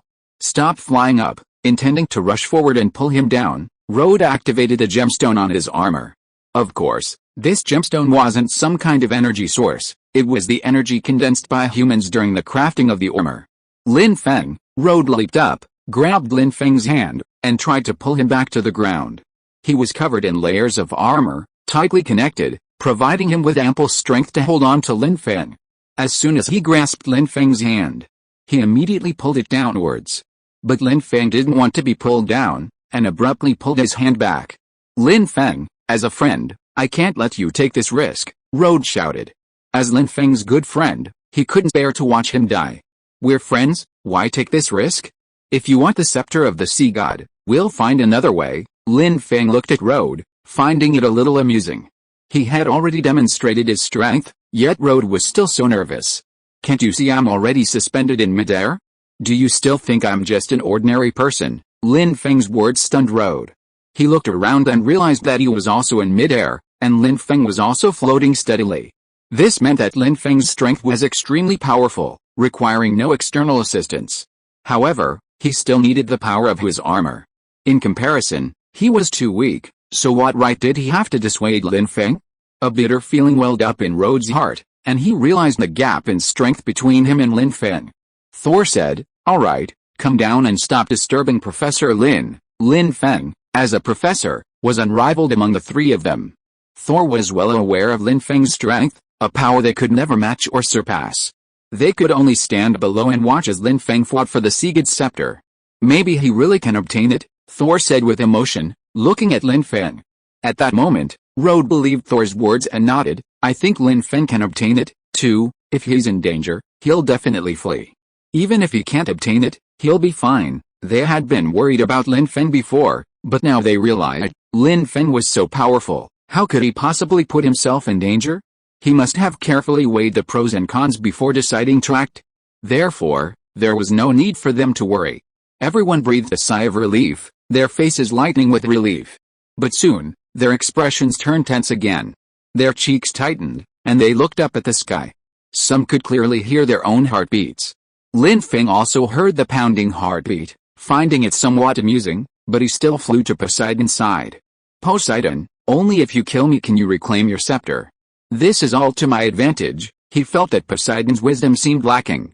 He had deliberately set obstacles for Poseidon to retrieve the scepter, yet Poseidon thought it would be easy. Poseidon was simply furious, feeling offended. Lin Feng smiled slightly and said, Poseidon, I am your master. His voice was gentle yet firm, and he flew close to Poseidon, a thin layer of space separating them. Poseidon, I advise you not to reveal your true form here, if you intend to kill me. Lin Feng smiled, otherwise, I will show no mercy. The sky was thick with dark clouds, and the waves were turbulent. The clouds rolled, and the sea lost its usual calm. This was Poseidon's wrath affecting the sea. Thanos had been enjoying a leisurely vacation, not wanting to pay attention to what was happening above. But suddenly, the sea began to shake violently. Huge waves rolled towards the shore, crashing against the rocks. Layers of salt formed on them. Thanos snorted coldly and soared into the air. His figure instantly vanished. Since someone wanted to play, he'd play along. Thanos felt a little annoyed. He'd finally gotten a day off, only to be interrupted. How could he not be infuriated? Since they were all trying to make things difficult for him, he decided not to be polite. Hey, Thanos, who was about to attack Poseidon, the god of the sea, suddenly noticed something amiss. Why was this god of the sea going toe-to-toe with a human? Just an ordinary human at that. Poseidon, it seems he's really regressed over the years. His strength hasn't improved, but his temper has. As expected, the weaker the person, the more he cares about face. Poseidon is too obsessed with face, Thanos sneered, having already reached the top of the hill where Lin Feng was. There's quite a few good things here. This human actually dared to challenge Poseidon. Thanos looked at Lin Feng, thinking he looked familiar. But for a moment, he couldn't place who he was. He's just an ordinary man, Thanos said, a little surprised. An ordinary life wasn't worth mentioning. But if he won the bet, He could win Poseidon's scepter. No, the scepter didn't belong to Poseidon, but to Poseidon. If Poseidon wasn't Poseidon, then the scepter didn't belong to him. Poseidon, are you sure you can kill this human? Thanos asked, gazing at the two figures in the sky. Perhaps watching the fun from here would be a better fit for his vacation schedule. Thanos thought to himself, and couldn't help but laugh. I hope the human wins. Maybe a lot of interesting things will happen, Thanos said with a smile, and continued to watch. He didn't want to miss this good show. A human dared to challenge Poseidon. Such a scene hadn't been seen in years. The sea god. He can control this ocean, all of it. It's a pity he's not from Earth, otherwise I could kill him and seize his divine power. Thanos shook his head regretfully. Anyone not from Earth would have to be captured. Thanos didn't want to undertake such a thankless task. If the sea god escaped, all his efforts would be in vain. Tisk tisk, you're about to lose. You're going to look awful. Thanos saw Lin Feng constantly provoking the sea god. Sea god, Lin Feng smiled faintly. You must be very powerful, right, but your strength has been greatly weakened by this dimension. Even if you could reach the human world, your combat effectiveness would certainly be greatly reduced. Lin Feng finished speaking, still standing with his hands behind his back. His eyes were exceptionally cold, even tinged with murderous intent. A chill emanated from his body, enveloping him. Lin Feng felt the sea god attack him. The water surged, rapidly approaching him, as if to tear him apart. Poseidon, Lin Feng said, can I have a word with you? The Poseidon angrily replied, wait until I kill you. Then a beam of light shot towards Lin Feng. Only by killing this human could he reclaim the scepter. He truly regretted it. Chapter 130 Colorful Stream of Light, Unparalleled in the World. Chapter 130, Colorful Streams, Unparalleled in the World, 2024-08-19 Author, Good Monster. Chapter 130, Colorful Streams, Unparalleled in the World. Everyone was stunned by this scene. Yang Jian had only slightly moved his fist to cause such a powerful attack. Oh my god, this is, Lord Yang Jian is so powerful, as expected of an ancient lord, the crowd exclaimed in amazement, unable to take their eyes off the sky. Yang Jian's punch had actually left a deep mark in the sky, like a track, demonstrating the immense power he had just unleashed. The crowd cheered again, and someone shouted, look! That alien! Everyone's eyes turned to Malekith. They couldn't believe that Malekith, standing in the sky, had suddenly lost half of his body. The other half had been shattered by Yang Jian. Malekith was like an abandoned puppet, his head precariously attached to his body, his neck like a string, threatening to collapse any moment. Half his chest was completely shattered, and one arm and shoulder were shattered into rubble. The pain had numbed Malekith's body, and he was filled with deep despair. Yang Jian's recent blow had sealed his fate. How can he be so strong? A single blow, yet its power shook the world. If it weren't for Malekith's reality stone, he would have been shattered long ago, his soul gone. Even if he clung to life, he didn't know how he could possibly stand up to Yang Jian. With every thought, Malekith's fear grew. Yang Jian's strength posed an unsolvable challenge. Malekith was driven to the brink by Yang Jian's overwhelming strength. Even though he had long since shed his fear of life and death, Yang Jian's might still terrified him. What should I do? What should I do? What should I do? Malekith once again harnessed the power of the reality stone. Though he was at a loss, at least the only thing he could do now was to restore his body to its original state. A red light emanated from Malekith once again, but this time it was no easy task. A mouthful of blood suddenly spurted from his mouth. His mental power was so severely damaged that even attempting to activate the reality stone to repair his body would only cause irreversible damage. Just as Malekith was losing his composure, he saw Yang Jian glaring at him coldly, stepping towards him. A golden light gleamed in Yang Jian's eyes like a sharp sword.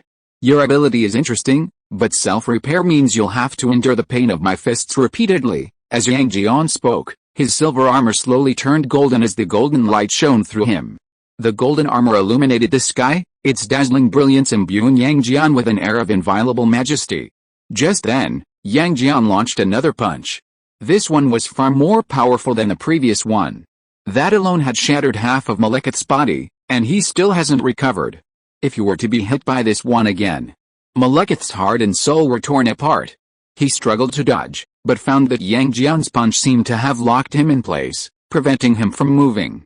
No, Malekith cried out in terror. Was he going to die right here? However, the fierce punch suddenly transformed into streams of light, a rainbow of colors that formed divine patterns in the air, spreading across the entire sky. Malekith, utterly astonished, had no time to dodge and could only endure it. Boom! Malekith's eyes were filled with dazzling, iridescent light. He had given up struggling, and now he could no longer struggle. He could only stare blankly at the approaching light. At that moment, Malekith's entire being seemed to have been liberated, pure and untainted.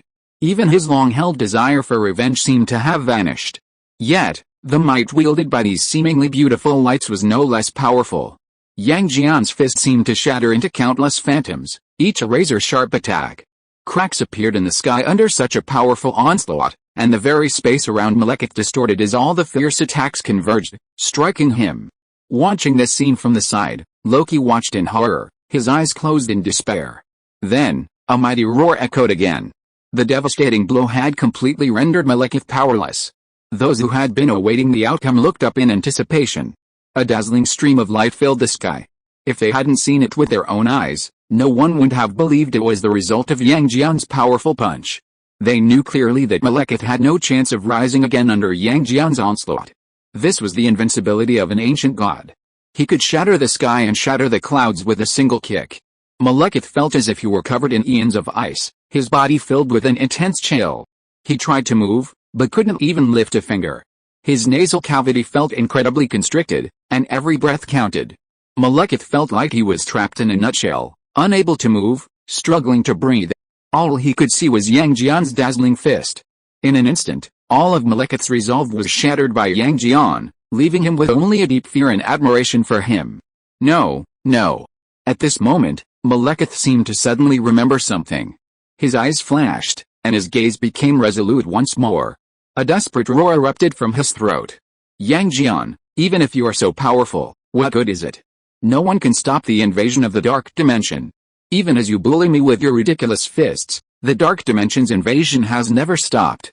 No matter how powerful you are, facing the entire world, you are no match. Malekith felt he had reached his limit. He only wished for death, but if he could complete the Dark Elves' mission before then, his life would be worthwhile. A solemn and awe-inspiring expression crossed Malekith's face, his mission in mind. After enduring endless darkness for so long, he had been obsessed with nothing more than the reunion of the Nine Kingdoms. Seizing this opportunity to drag the Nine Kingdoms into the Dark Dimension was his lifelong wish. Yet, despite Malekith's overwhelming desire, Yang Jian's fist remained unwavering. His fist shattered layers of space, finally reaching Malekith. There was no way to retract it. Yang Jian's fist was unstoppable. A tremendous light shone upon Malekith's face, his vision illuminating. In an instant, Malekith forgot all words, his mind filled only with the immense pressure Yang Jian's fist brought upon him. Malekith's body trembled uncontrollably. Even he, who prided himself on being a highly advanced being, could he, at the very moment of death, tremble with fear like an ordinary person? His expression remained frozen in that moment. Chapter 131 Is it Yang Jian? Chapter 131, Is it Yang Jian? 2024-08-19 Author, Good Monster Chapter 131, Is it Yang Jian? Yang Jian's fist hurtled straight towards Malekith's chest. His arm seemed unimpeded, moving as gently as if through water, yet everyone could clearly hear the sound of Malekith's bones breaking. In an instant, a hole had been pierced through Malekith's body by Yang Jian, the size of the hole being the exact size of Yang Jian's fist, a truly astonishing sight. Even the alien, capable of countless restorations, seemingly immortal, knew that this time he was truly dead. Everyone followed Yang Jian, watching as his gleaming golden armor circled behind the alien. As if making a final move, the alien's already tattered body suddenly exploded, and dark red blood splattered from his body, creating a momentary sound like rain. That alien has been destroyed by the great god Yang Jian, right? Oh my god, what kind of power is this, as expected of Lord Yang Jian, and he's an ancient Chinese lord. If the Chinese persuaded Lord Yang Jian to deal with us, then, people were discussing the situation. Those who had been eager for Yang Jian to defeat this powerful alien suddenly had mixed feelings upon seeing the alien's tragic plight. Yang Jian's power was unparalleled, a strength not only admirable but also terrifying. Meanwhile, Loki, who had been watching from the sidelines, also had mixed feelings. Watching his partner die before his eyes, even if it was through connections, Loki couldn't help but feel a sense of grief. Yang Jian's strength filled him with deep fear. Malekith was already powerful, empowered by the energy of the ether.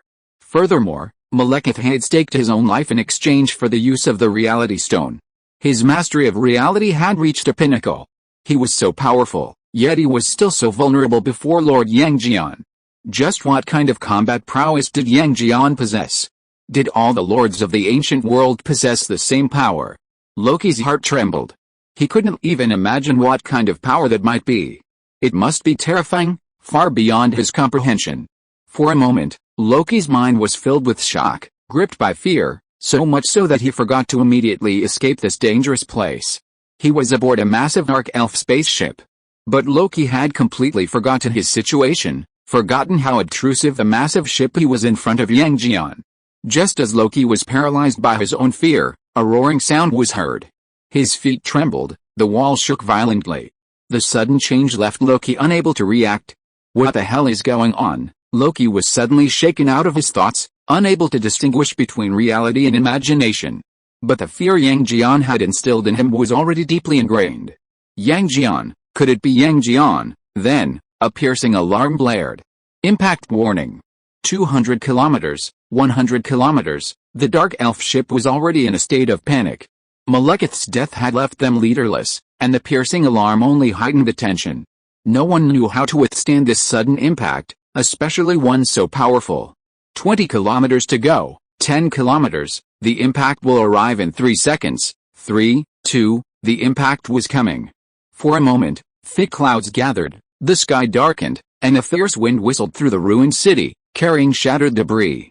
The center of the storm, the cause of all this, was bearing down on them. Loki's arm flashed a warning blue light. He was in the command room, where a huge screen vividly displayed the dangerous scene. He had to flee immediately. But it was too late. At this moment, the entire city of Renton was engulfed in a massive fury. Already crumbling buildings were blown away by the wind, and the raging sand and gravel obscured the entire city.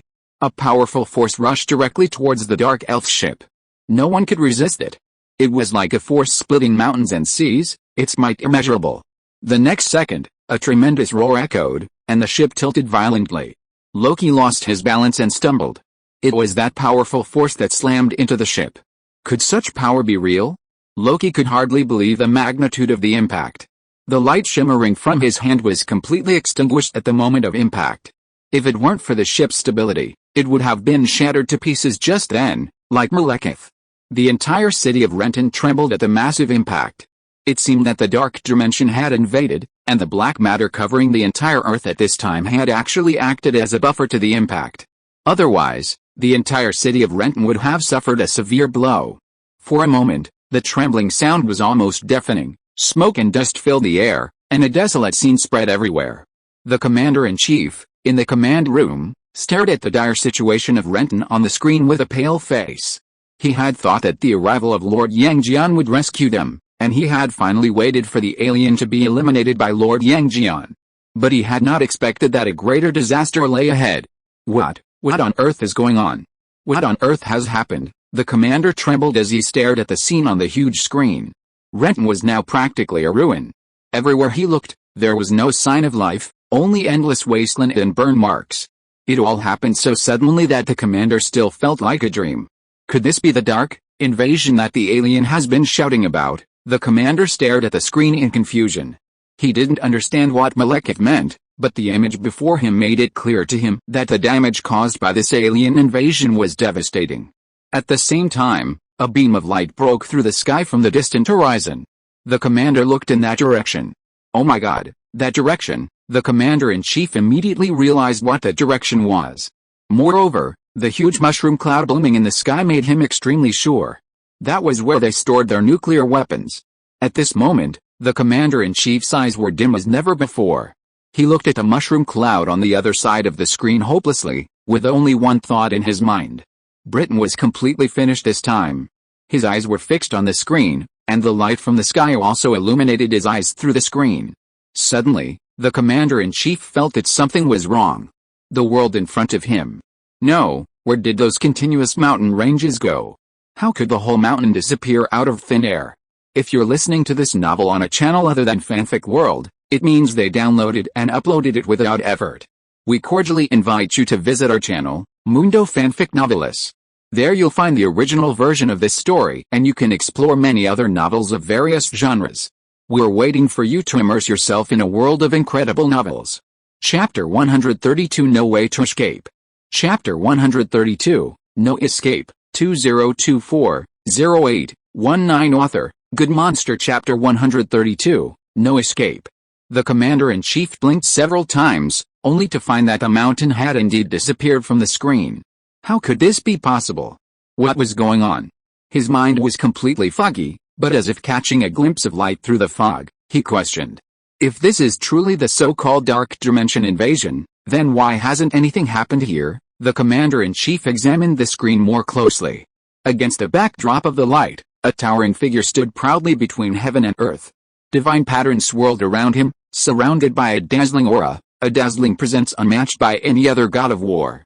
Seeing this familiar figure, the commander-in-chief finally understood the reason for all this. It was the divine Lord Yang Jian. All this was simply the residual force of his punch. The commander-in-chief still couldn't believe that a single punch could bring down an entire mountain. Could it be that the power wielded by China's ancient gods was even greater than their nuclear weapons? Then the entire world would simply worship China's ancient past and devote themselves to studying its relics. What's the point of investing so much in nuclear bombs? The commander felt his worldview crumble in an instant, a sense of emptiness filling him. He felt a complex mix of emotions. The commander-in-chief didn't know how to face Yang Jian, who could crush mountains and flatten Lenten with a single punch. Just then, Senior Professor Vincent from the command center stumbled over. Pushing an equipment cart, he looked at the commander-in-chief sternly and said, "Please give orders immediately. An unknown substance is encroaching on our universe, and that substance is directly overhead. If we're not careful, the entire Earth will be transported to another dimension, potentially being fused and consumed." Professor Vincent spoke anxiously, leaving the commander-in-chief bewildered, but he sensed the urgency of the situation. The commander-in-chief spoke hastily. "Wait a minute, what do you mean by another dimension? What about annexation and merger? Can you put it in simple, straightforward terms?" The commander-in-chief's blunt words stunned Professor Vincent. He paused his excited speech, stiffly pushed his glasses with his fingers, and then spoke slowly. "In short, our Earth is about to suffer the same damage as Renton." "What did you say?" The commander-in-chief felt his temples tremble at Professor Vincent's words. "The same as Renton?" The commander-in-chief looked at the ruins of Renton on the screen. This fact, which had already devastated him, only added to his despair. Although he was devastated by Renton's state, as long as Earth was still there, they could always continue to live and rebuild their homes with the help of other countries, not to mention that he also had several properties in other countries. But Professor Vincent's words. The commander-in-chief looked at Professor Vincent with trembling eyes and said, "If the whole world becomes like Lenten, wouldn't that be the end of the world?" At that moment, the dark elf ship, soaring high in the sky, had crashed to the ground, shattered in two. Both halves were severely damaged, reduced to a heap of scrap metal. Loki lay in the center of the wreckage, thrilled at his survival. Most of the dark elf soldiers on board had rushed to accompany Malekith. Yet, Loki was lucky enough to have managed to stay alive. With the joy of having survived, he struggled to push away the metal that was pressing against him. Metal scraped against the ground with a sharp creaking sound, and Loki rose to his feet. He was now in a state of disarray, his whole body aghast, the sensitivity of someone who had suffered a severe injury. He glanced around cautiously, fearing another violent attack at any moment. Loki clenched the tesseract in his hand, which glowed faintly. Seeing the power he now possessed, Loki felt a sense of peace. That's right. As long as the tesseract still existed, he could use it to escape instantly, leaving this terrifying planet. Just as Loki was about to move, he abruptly stopped. The dimensional portal that had opened slammed shut in an instant. Loki peered outward through the cracks in the ship's wreckage. His face pale, he muttered softly. Oh no, he'd forgotten the most important thing. It was all Malekith's fault. The invasion of the Dark Dimension had already begun, so where could he escape to? Everything in this world would be absorbed into the darkness. No one could reverse the invasion, and was there any other way out for him besides being transformed into a creature of darkness? Loki never regretted anything, But now he finally experienced a feeling of gut-wrenching regret. His face twitched, his mouth trying to curl up, but before it could even form an awkward smile, it trembled and twitched downward, revealing an expression as if he were about to cry. He collapsed onto the metal plate he had so vigorously pushed open. Loki had lost all hope of survival. He was filled with only overwhelming regret. If he had known things would turn out this way, perhaps he wouldn't have collaborated with Malekith in the first place. At least he could have seen his mother again. Loki's expression was more dejected and frustrated than ever before. He considered the current situation, which was most likely his own fault. He had reaped the fruits of his own labor. But with the 9 kingdoms about to be swallowed by the dark dimension, how could he possibly face returning to Asgard, let alone seeing his mother? Loki sat on the cold metal slab, staring at his lonely reflection and sighing deeply. Meanwhile, the astronauts were still in lunar orbit. Tony Stark and Bruce Banner were aboard the spacecraft, excitedly recalling every moment of their encounter with Lord Yang. Everyone felt the journey was worthwhile. Then, a signal from the ground called them. Emergency notice, emergency notice. Gamma ray levels on Earth's surface are abnormal. The data has been uploaded to you. Please assist aboard the spacecraft. The situation is extremely critical. If Earth falls, do not land on it. Please seek other solutions in space. You 4 astronauts now have a heavy responsibility.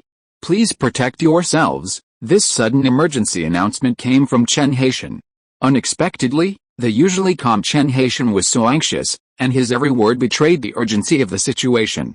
The 4 astronauts exchanged panic glances, and a heavy, solemn atmosphere filled the space capsule. No one spoke, only the clacking of screens. A screen unfolded before them, revealing a virtual map of Earth's cities. On this virtual map, a crimson mark area was visible. Tony Stark blurted out, "Is this Renton?" Chapter 133 The countdown begins. Chapter 133, The countdown begins. 2024-08-19 Author, Good Monster. Chapter 133, The countdown begins. Ever since his last experience in Hong Kong, Tony Stark has paid special attention to analyzing similar situations. He almost immediately determined that the red mark in Renton was related to another abnormality in space and time. However, this time the data and the spread were even more severe than the wormhole that opened over Hong Kong last time. This time, it covered the entire city of Renton. What is going on? They're literally tearing space apart, forcibly merging 2 dimensions together. Bruce Banner couldn't help but roar. He was shocked. They had only gone to the moon. How could they have their home robbed on Earth this time? I always thought this was impossible, but it actually did it. Tony Stark's deep eyes cast a glance at the screen, his astonishment no less than Bruce Banner's. He paused, then continued. Ever since we witnessed the remains of the primordial continent on the moon, have the strange phenomena on Earth also begun to intensify? Zhou Hao, who had been watching the screen nearby, said. Regardless of how it happened, the most urgent task is to find a solution. Zhou Hao's words brought Bruce Banner and Tony Stark back to their senses from their shock. Tony Stark nodded. You're right. The current situation is like the wall between the universe and the universe has been broken. The only thing we can do is restore this wall to protect our planet. Tony Stark's words were transmitted to Earth via the communicator. Chen Haitian was waiting in the conference room with a group of top scientific researchers. Tony Stark's words stirred the scientists. Tony Stark's words were truly outlandish. Existing research couldn't prove the existence of the wall Tony Stark mentioned. How could something that hadn't been proven to exist be restored? Chen Haitian, observing the scientists' agitation, immediately intervened. Everyone, be patient. We need to try our best now. You all know Earth's situation better than the 4 astronauts do. As long as there's even a sliver of hope, we can't give up. The most urgent task is to find a practical solution. We can't just sit there and wait for death. You've all seen what's happening in Renton. As soon as Chen Haitian mentioned Renton, the scientists immediately conjured up images of devastation. They didn't want their own city to end up in the same state. Suddenly, the stark reality stared them in the face, and they calmed down. Even if they didn't know the mechanics, Tony Stark's method was a viable option. They didn't have time to waste. The sounds of papers rustling and keyboards clacking could be heard as the scientists worked together, discussing. We're measuring spatial distortion data. We need to connect with Eagle Country and get their on-site data. I've contacted their technical department. I'll go get it. The scientists united in purpose. all the nation's resources effectively mobilized under China's guidance. People of all stripes, from all corners of the world, offered their assistance in various ways. Humanity had never been more united than at that moment. All barriers and differences vanished. With Earth on the brink of destruction, all nations united in a struggle to save humanity's shared home. Meanwhile, SHIELD was also in a state of panic. Pierce's face darkened. When the Eagle country's Stonehenge asked for his help, he hadn't shared everything he knew. The aliens were now so powerful, and China had the secret weapon of the ancient gods. They needed to find a new way to fight them quickly. As a member of Hydra, Pierce knew the world's most secrets. But what good was that knowledge? Simply knowing danger without knowing how to deal with it was like taking a slow-acting poison. Pierce felt like he had reached a dead end, with no escape route, no way out. What the hell is going on? Pierce shouted anxiously. Since this situation had reached a point of no return, he had to be prepared no matter what. Hydra's plan had to be carried out. As long as they could successfully resist this invasion, the purge must begin. Otherwise, Pierce naturally had his own plans in mind. In this chaotic situation, he had to maintain his position in the world. The best way to do that was to complete Hydra's plan, thus preserving himself. As for Nick Fury and Steve Rogers, who had been sent to Stonehenge in Eagle Country, Pierce didn't care at all. What did their lives have to do with him? And even if he didn't rescue them, they wouldn't blame him. Most American superheroes had now defected to China, which was both a bad and a good thing for him. At least it would make his operations within the country more convenient. All he could do now was quietly await the outcome. If all of humanity was truly destined for destruction, there was nothing he could do. This was completely beyond his ability to resolve. On the moon, Tony Tank was still unaware of Pierce's thoughts. If he knew, he'd be even more grateful for having defected to China. He and Bruce Banner were determining their direction. Luckily, they had the experience of the Hong Kong incident, and Chinese researchers were assisting them in analyzing the data from the Hong Kong wormhole. Everyone was working together, making every effort to prepare. Now that we have the data from the Hong Kong wormhole opening, we need to analyze the impact of that opening on spacetime in greater detail. Since we assume a barrier exists between universes, we should try to simulate its data and try to find how aliens may have caused it to break down. This will help us repair it. We must actively contact international organizations for assistance and actively receive any data they send us, especially data from the Eagle country. The signal is unstable now, and we don't know how long we can maintain contact. If we lose contact, just continue your research and don't worry about us. After we land on the sea, we will quickly head to Stark Tower. We will contact you as soon as we land on the ground. Tony Stark spoke clearly and logically, speaking rapidly because they didn't know when the signal would be cut off. Everyone worked together efficiently, each clearly understanding what they were about to do. Chen Haitian, who had been listening in, also spoke. Everyone, according to our previous calculations, we have at least 2 hours of conservative time. Within these 2 hours, we must be fully prepared and ensure the general plan is complete. Otherwise, when the danger intensifies, let alone advancing the plan, we won't be able to save ourselves. Chapter 134 Go and invite Professor Lin Feng. Chapter 134, Calling Professor Lin Feng, 2024-08-19 Author, Good Monster Chapter 134, Calling Professor Lin Feng. As for the one in the sky above Eagle Country, while he certainly has the power to save us, we don't know what High God Yang Jian truly thinks. Therefore, none of us should harbor the illusion of relying on High God Yang Jian. Such a gamble could very well lead to our own destruction. We must do our utmost to save ourselves. Our Earth needs our own protection. Let's continue. Chen Haitian's voice was firm and powerful, reassuring all the anxious people. Feeling more empowered, they felt more emboldened and determined. Yes, High God Yang Jian's magical powers were immense, but our own Earth still needed our own protection. If we relied on High God Yang Jian for everything, wouldn't humanity's existence be too humble?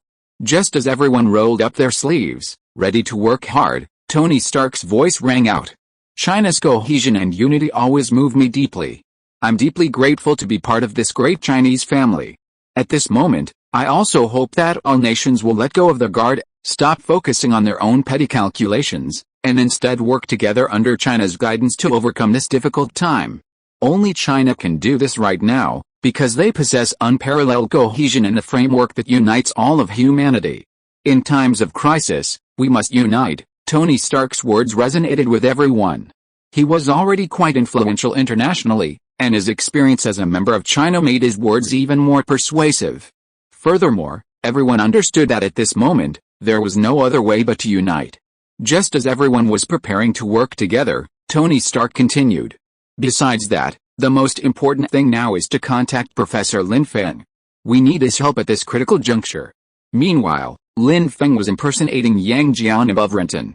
The conversation had already captured his attention, and he couldn't help but sense that the situation was becoming somewhat daunting. Although he had long anticipated that people would eventually turn to him for help, Tony Stark's words struck a chord with Chen Haitian.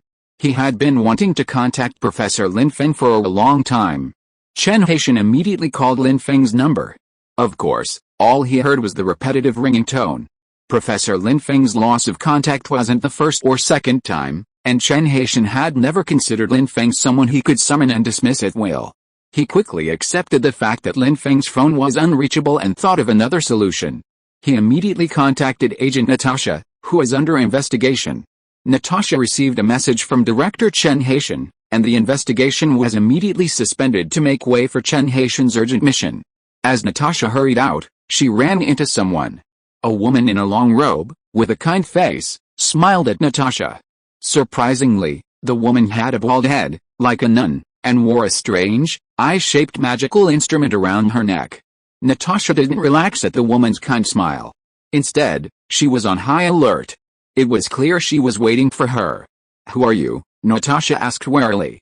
She paused briefly, then immediately set off, unconcerned with the woman's response, rushing to the helipad to catch a helicopter. Chen Haitian had ordered her to rush Tianjin to find Professor Lin Feng. The situation was critical, and everyone was awaiting Professor Lin Feng's arrival. Natasha hadn't expected her first mission to arrive so soon, nor had she expected it to involve Lin Feng. Regardless, she knew this mission was incredibly important, and she deeply enjoyed it, determined to complete it with all her might. However, as she hurried forward, a hand reached out, stopping her. Natasha looked at the woman. Her expression was impassive, and she didn't look at her. Instead, she extended her hand and drew a streak of golden light in front of her. The woman spoke. "I am Ancient One, the guardian of this planet. I advise you not to seek out Professor Lin Feng right now." Natasha was stunned by the golden light that Ancient One casually drew. She had only seen Yang Jian use this kind of golden light during the live broadcast of the moon landing. While the tiny ray couldn't compare to Yang Jian's mighty power, the fact that a human could casually draw such a beam of light still astounded Natasha. Who was this person called Ancient One? And why had she told her not to seek out Professor Lin Feng? Setting aside how she knew, why couldn't she seek out Professor Lin Feng?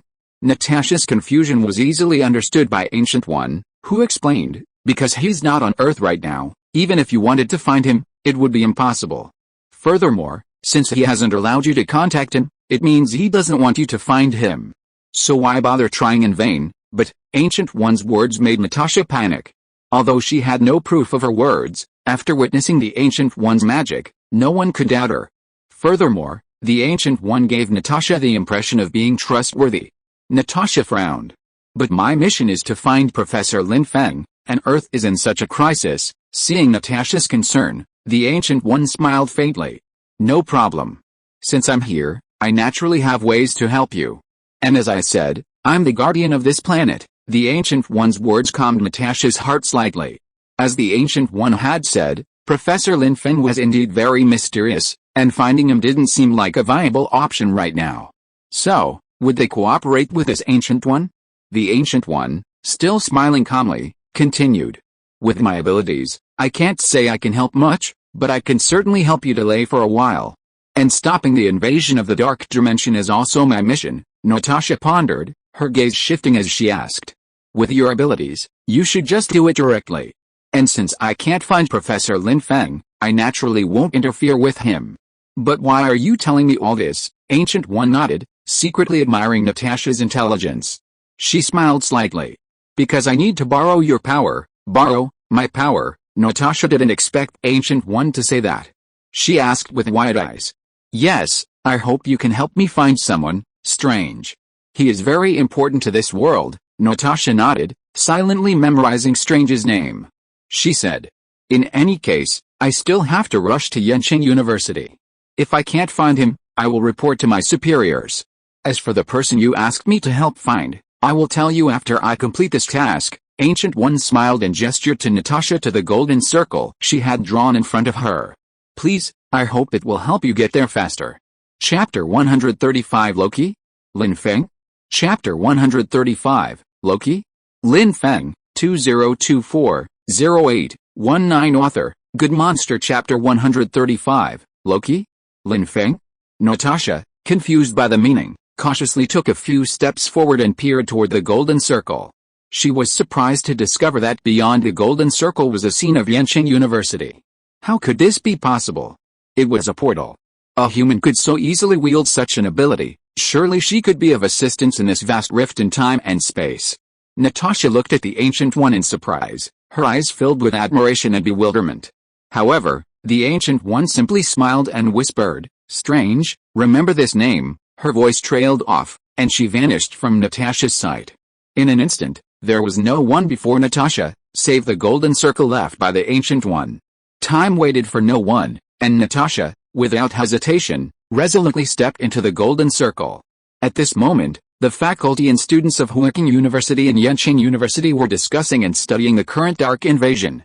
An atmosphere of anxiety and tension enveloped Wukong University. When Natasha stepped through the circle of light, the campus was nearly deserted, and no one noticed her arrival. She entered without delay, and soon arrived at Professor Lin Feng's garden.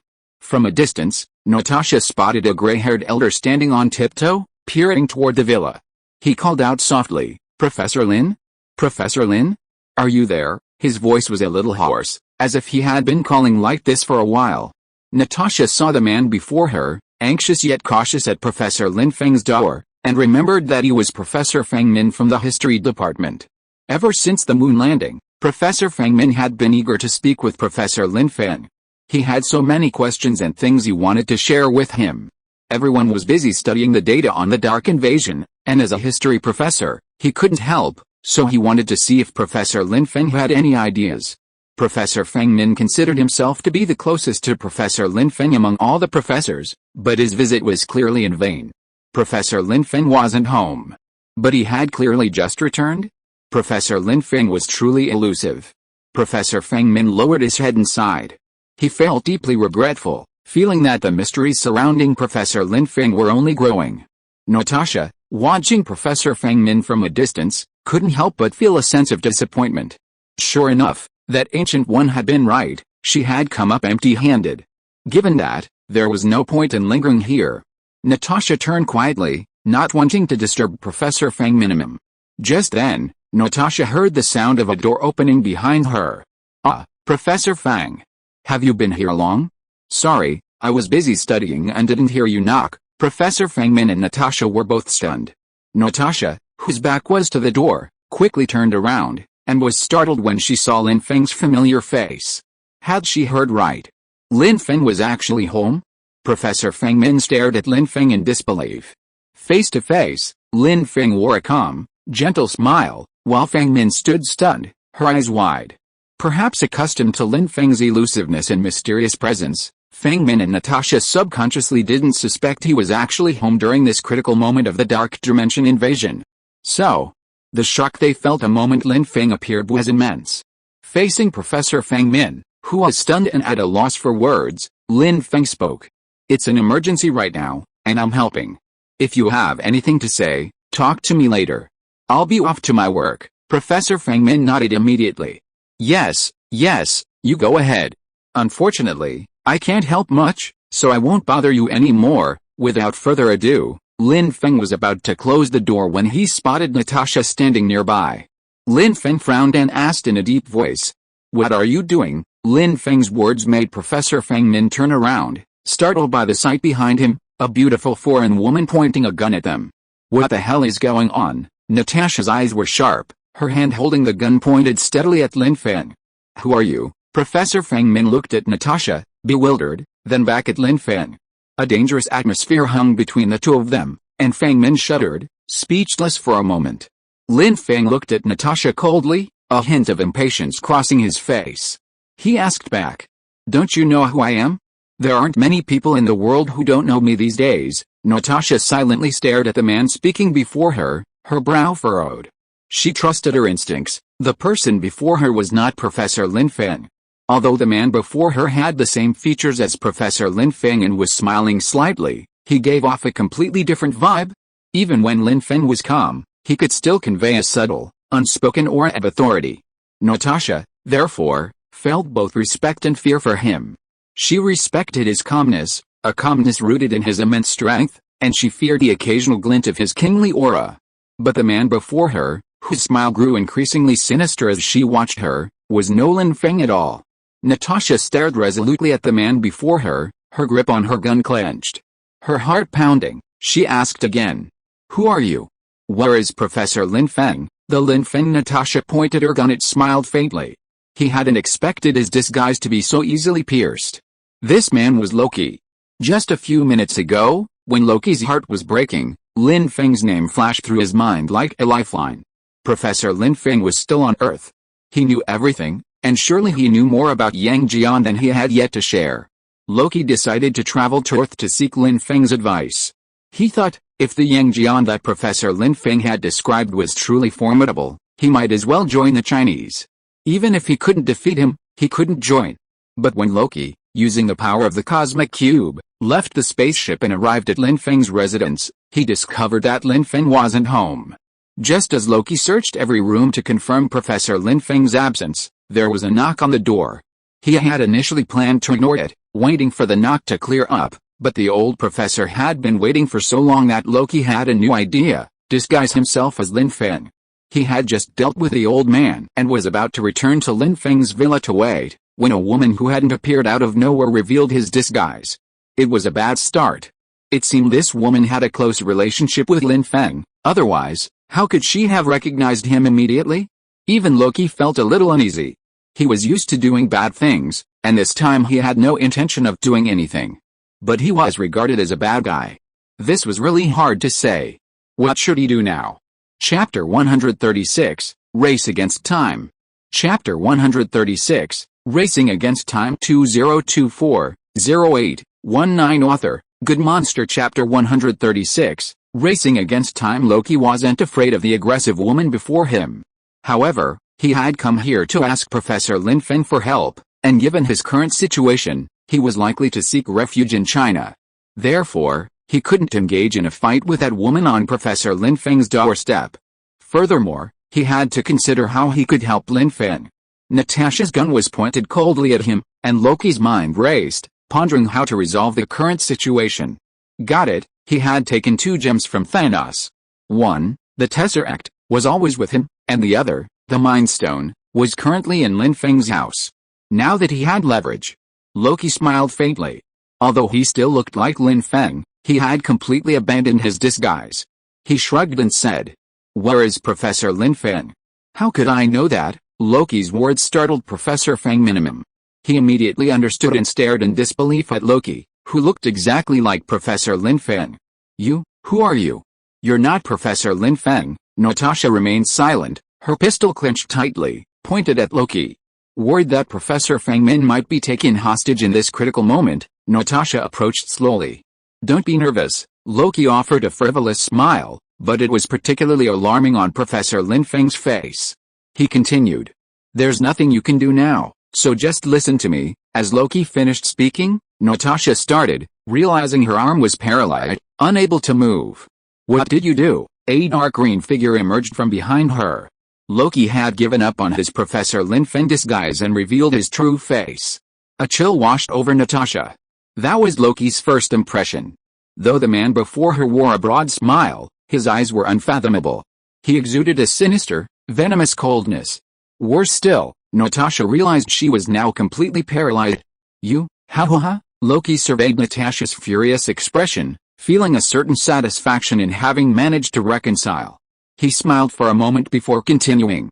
"But I admire your loyalty to Professor Lin Feng. In that respect, perhaps we are alike." "What do you mean by that?" Natasha looked at Loki suspiciously. Her gaze fell on his staff, which glowed with a strange orange light. Loki smiled faintly, but didn't respond. The next second, he pressed it directly to Natasha's forehead. Loki's movements were swift, so quick that he had her under control before she could react.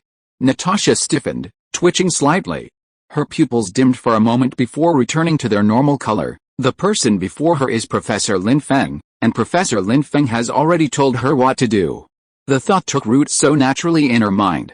Under the influence of the Mind Stone, it immediately took action, adding numerous details, allowing the sparse thought to take shape and solidify, cementing Natasha's conviction. For Natasha at this moment, the aura that had carried her to another dimension was precisely Professor Lin Feng's hint. Her eyes flickered slightly, and she retracted her weapon, turning and leaving. Professor Feng Min, standing nearby, remained dazed, his eyes strangely empty. Only when Natasha completely vanished, not even the echo of her footsteps audible, did he suddenly awaken, his eyes returning to their normal color. A moment of bewilderment passed through Professor Feng Min's eyes, and then he nodded to Loki, who was impersonating Lin Feng. I won't bother Professor Lin anymore. I hope that by the time we meet again, this disaster will have passed. Loki smiled and nodded, watching him leave. Only after he was out of sight did the smile fade, replaced by a hint of bewilderment. He himself wasn't entirely sure whether this disaster could be resolved, but right now, there wasn't much else he could do. But if this matter were truly resolved, Professor Lin's prestige would surely soar, making him everyone's savior. This would be his token of loyalty, giving him the opportunity to serve Professor Lin. Time flew by, with only 30 minutes left until the deadline. Over Renton, the black mass grew thicker. Professor Vincent watched its changes without blinking, his heart no longer filled with fear of death, only with the data monitoring. After finally confirming a piece of data, he tremblingly took out his phone and dialed. At the same moment, at the Chinese command center, everyone was like ants on a hot pan, running around, clamoring, and loudly relaying various data and instructions. Chen Haitian clutched the microphone, his voice hoarse, but he shouted at the top of his lungs, "Attention, all departments, parts manufactured worldwide are being flown to the Stark Industries building in New York." As soon as he finished speaking, the clamorous headquarters suddenly quieted. This was the only good news heard in 2.5 hours of desperate, time-sensitive work. Everyone felt a slight sense of relief, but no cheers. Everyone knew that the cosmic wall generator only represented the possibility of success, not the actual success. No one could fully relax until the parallel universe loophole was completely eliminated. The facts certainly didn't allow for relaxation, and Chen Haitian's voice soon rang out again. But time is running out. We only have 28 minutes, from assembly at the Stark Industries building to transport to the appropriate location. It will take at least 40 minutes. Many faces, once relieved, immediately turned haggard and hopeless. For 2.5 hours, engineers and carvers around the world trembled with fear, doing their utmost to minimize errors. Everyone worked tirelessly, united in purpose, just for that tiny chance. But now, is even this possibility about to become a bubble? Chen Haitian's voice continued to echo through the loudspeaker. We must do everything we can to shorten this time. Anyone with a solution, even just an idea, please share it. We must come up with a possibility before the deadline. But after he finished speaking, there was only a hushed silence. In this despairing silence, a gentle voice suddenly rang out over the intercom. It was a scientist from the National Aeronautics and Space Administration. Stark Industries' latest project uses thrusters for relay assembly in midair. Could we leverage this technology for this assembly, assembling while transporting? At least that would save a little time. This possibility ignited hope in everyone's eyes. 259. Chapter 258 Gaining New Abilities. 259. Chapter 258 Gaining New Abilities. 2024-11-30. Author, Good Monster. He suddenly remembered Lin Feng. Poseidon was instantly filled with fear, his body trembling slightly, and a ripple of aura spread out. No, impossible. How could he steal my luck? He shook his head, feeling a little lost. I must remain calm. He took several deep, slightly rapid breaths, and it took him a long time to regain his composure. Then, he began to fight back against the monsters. What Poseidon truly feared wasn't the monsters themselves, but the loss of his own luck. With his luck stolen, he would be under constant attack. These monsters would track him and endlessly obstruct him. Perhaps, he would be trapped in this nightmare for an eternity. He felt a deep fear. You guys, stop pestering me. If you follow me again, don't blame me for being rude, Poseidon roared, his voice echoing throughout the universe. At this moment, Lin Feng on Earth suddenly let out a cry of huh? He hadn't noticed anything unusual when he switched from Tongshan Patriarch's role, but now it dawned on him. It seemed his luck had increased. Confused, Lin Feng narrowed his eyes, pondering carefully. What was going on? After a moment's reflection, a sudden realization dawned on him. Lin Feng slapped his forehead, a flash of inspiration struck him, and a smile played on his lips. So that's it, he understood. He had absorbed Poseidon's luck. No wonder it was so powerful, it made him feel refreshed. Perhaps Poseidon was currently experiencing bad luck. Lin Feng couldn't help but laugh. Lin Feng, why are you in such a good mood today? Someone nearby asked with a smile, turning to look at him. Lin Feng shook his head. Not really, but he still smiled, his eyes sparkling as he looked at everyone. Are we good friends? Of course, everyone answered in unison. Lin Feng smiled. We can discuss our luck sometime. Maybe we can share it. It suddenly occurred to him that these two people were both blessed with great luck. If they could share their luck, it would be a tremendous treasure. Lin Feng's face broke into another smile, the corners of his mouth curling upward. You two must remember what you said, Lin Feng. What do you mean by that?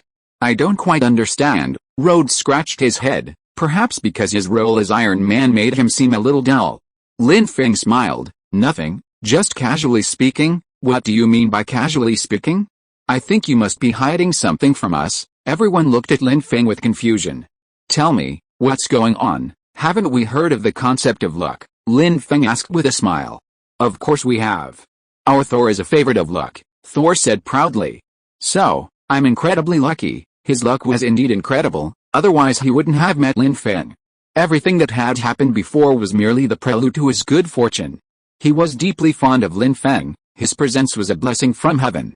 Lin Feng couldn't help but chuckle. Alright, let's continue our gem hunt. He, too, was on his way to find the true space gem. Little did he know, Thanos had already noticed their whereabouts. He had already registered with Thanos, who had them firmly in mind, but was temporarily preoccupied with other matters and had no time to pay attention. I'll sense it again, Lin Feng said, and then he arrived at an open mountain area. After the incident with Poseidon, Lin Feng had become more cautious.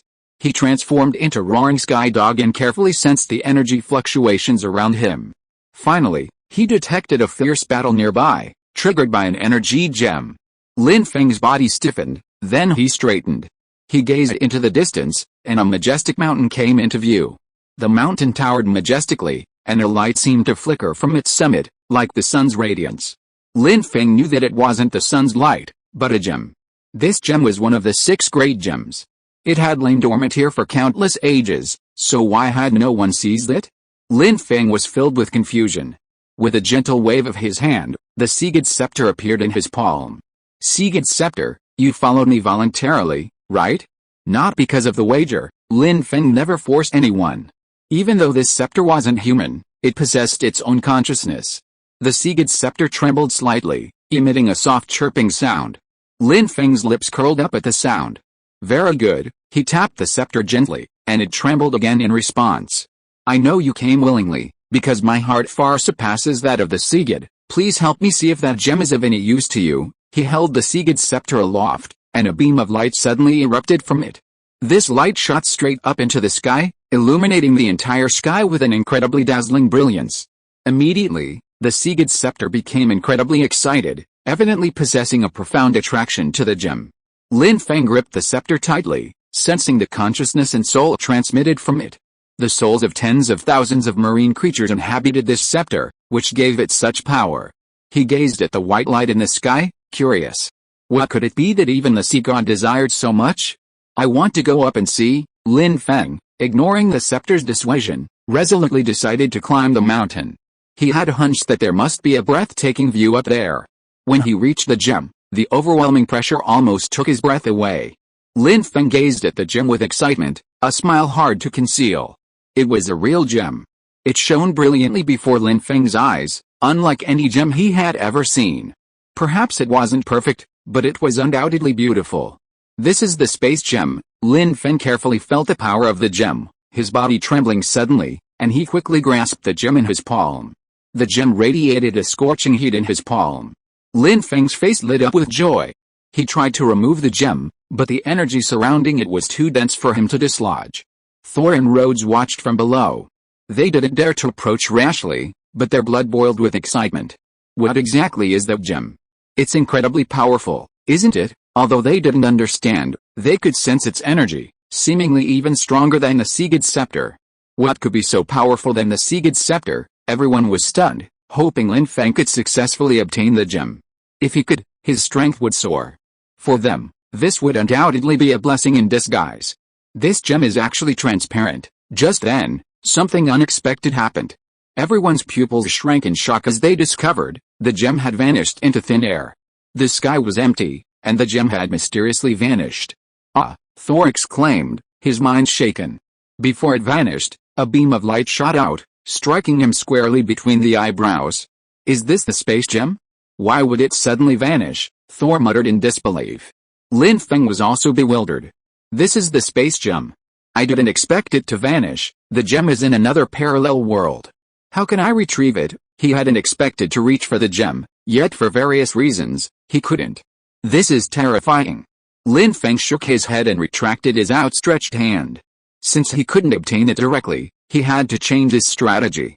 Lin Feng narrowed his eyes, a plan already in mind, and a smile appeared on his face. But it gradually faded. Since the space gem needs to be obtained from another dimension, then I will break through this dimension. Breaking through space was Sun Wukong's specialty. As long as he could break through space, he could retrieve the gem. Sun Wukong was one of the most powerful beings in the world. At the very least, he was the hardest being on Earth. Sun Wukong, the embodiment of this divine stone. Lin Feng exchanged for Sun Wukong through the system.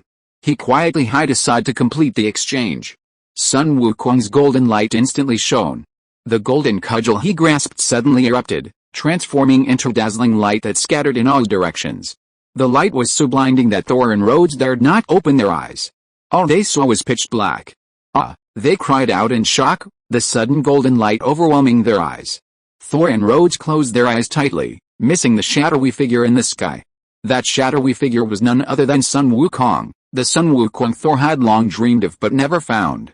The shadowy figure hovered in midair, wielding a golden cudgel, and thrust it forward with all its might. Bang! The cudgel slammed down where the gem had appeared. The entire space shook, cracks forming. In the blink of an eye, space ripped apart, and a figure slowly emerged. The figure seemed connected to the gem, but now vanished. The entire gem appeared before Lin Feng, unblinking from the space. The energy within the gem astounded Lin Feng. He hadn't expected it to contain such immense power, and a flicker of surprise flashed in his eyes. Not bad, Lin Feng smiled, gripping the gem tightly. As the gem touched his hand, a warmth seeped out and flowed into his palm. The warmth brought Lin Feng an unprecedented sense of comfort, and the gem slowly swirled within his palm. Space gem, Lin Feng chuckled. Very good, his eyes flickered, a smile spreading across his face. Finally, one of the 6 great gems is in my hands. He knew this gem would make him a target of public criticism. But he wasn't afraid. He was confident he could withstand any attack. At that moment, a system notification chimed. Congratulations, host, for acquiring the clone skill. Lin Feng was delighted.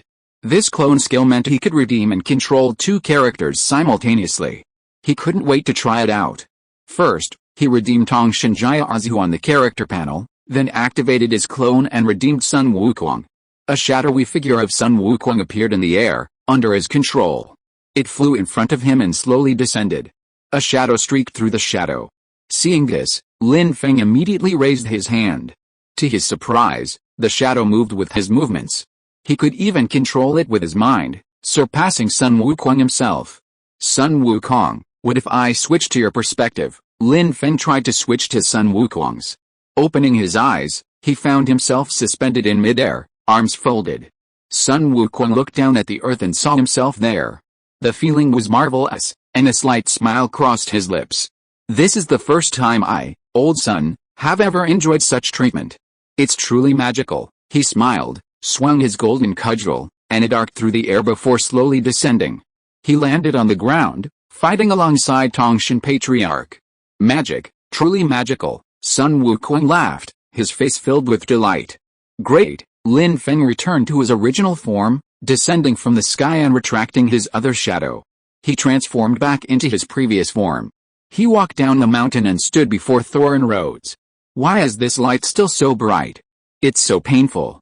When will it stop? Thor complained. He felt the light was so blinding that his eyelids could barely bear it. Indeed, this light is too painful, Rhodes agreed. The two of them were tortured by the light. At that moment, Lin Feng's voice rang out, that gem is too dazzling. I've decided not to take it. Only then did they realize that Lin Feng had returned. Wow, are you okay? Thor asked with concern, looking him up and down. He was worried something might have happened to Lin Feng, but seeing how energetic he looked, it was clear he was fine. So what if they didn't get it? That gem is so strange. Thor shook his head. Perhaps not getting it was a good thing, avoiding unnecessary trouble. Lin Feng narrowed his eyes, gazing at the boundless universe before him, a heavy feeling in his heart. To this day, the space gem was still nowhere to be found. He gazed into the vast depths of the universe, sighed, and sat back down helplessly. What should we do next? Rhodes, watching Lin Feng from the side, knew he must be feeling uneasy. After a moment's silence, he broke the rare silence. Lin Feng reached out and gently stroked his smooth chin.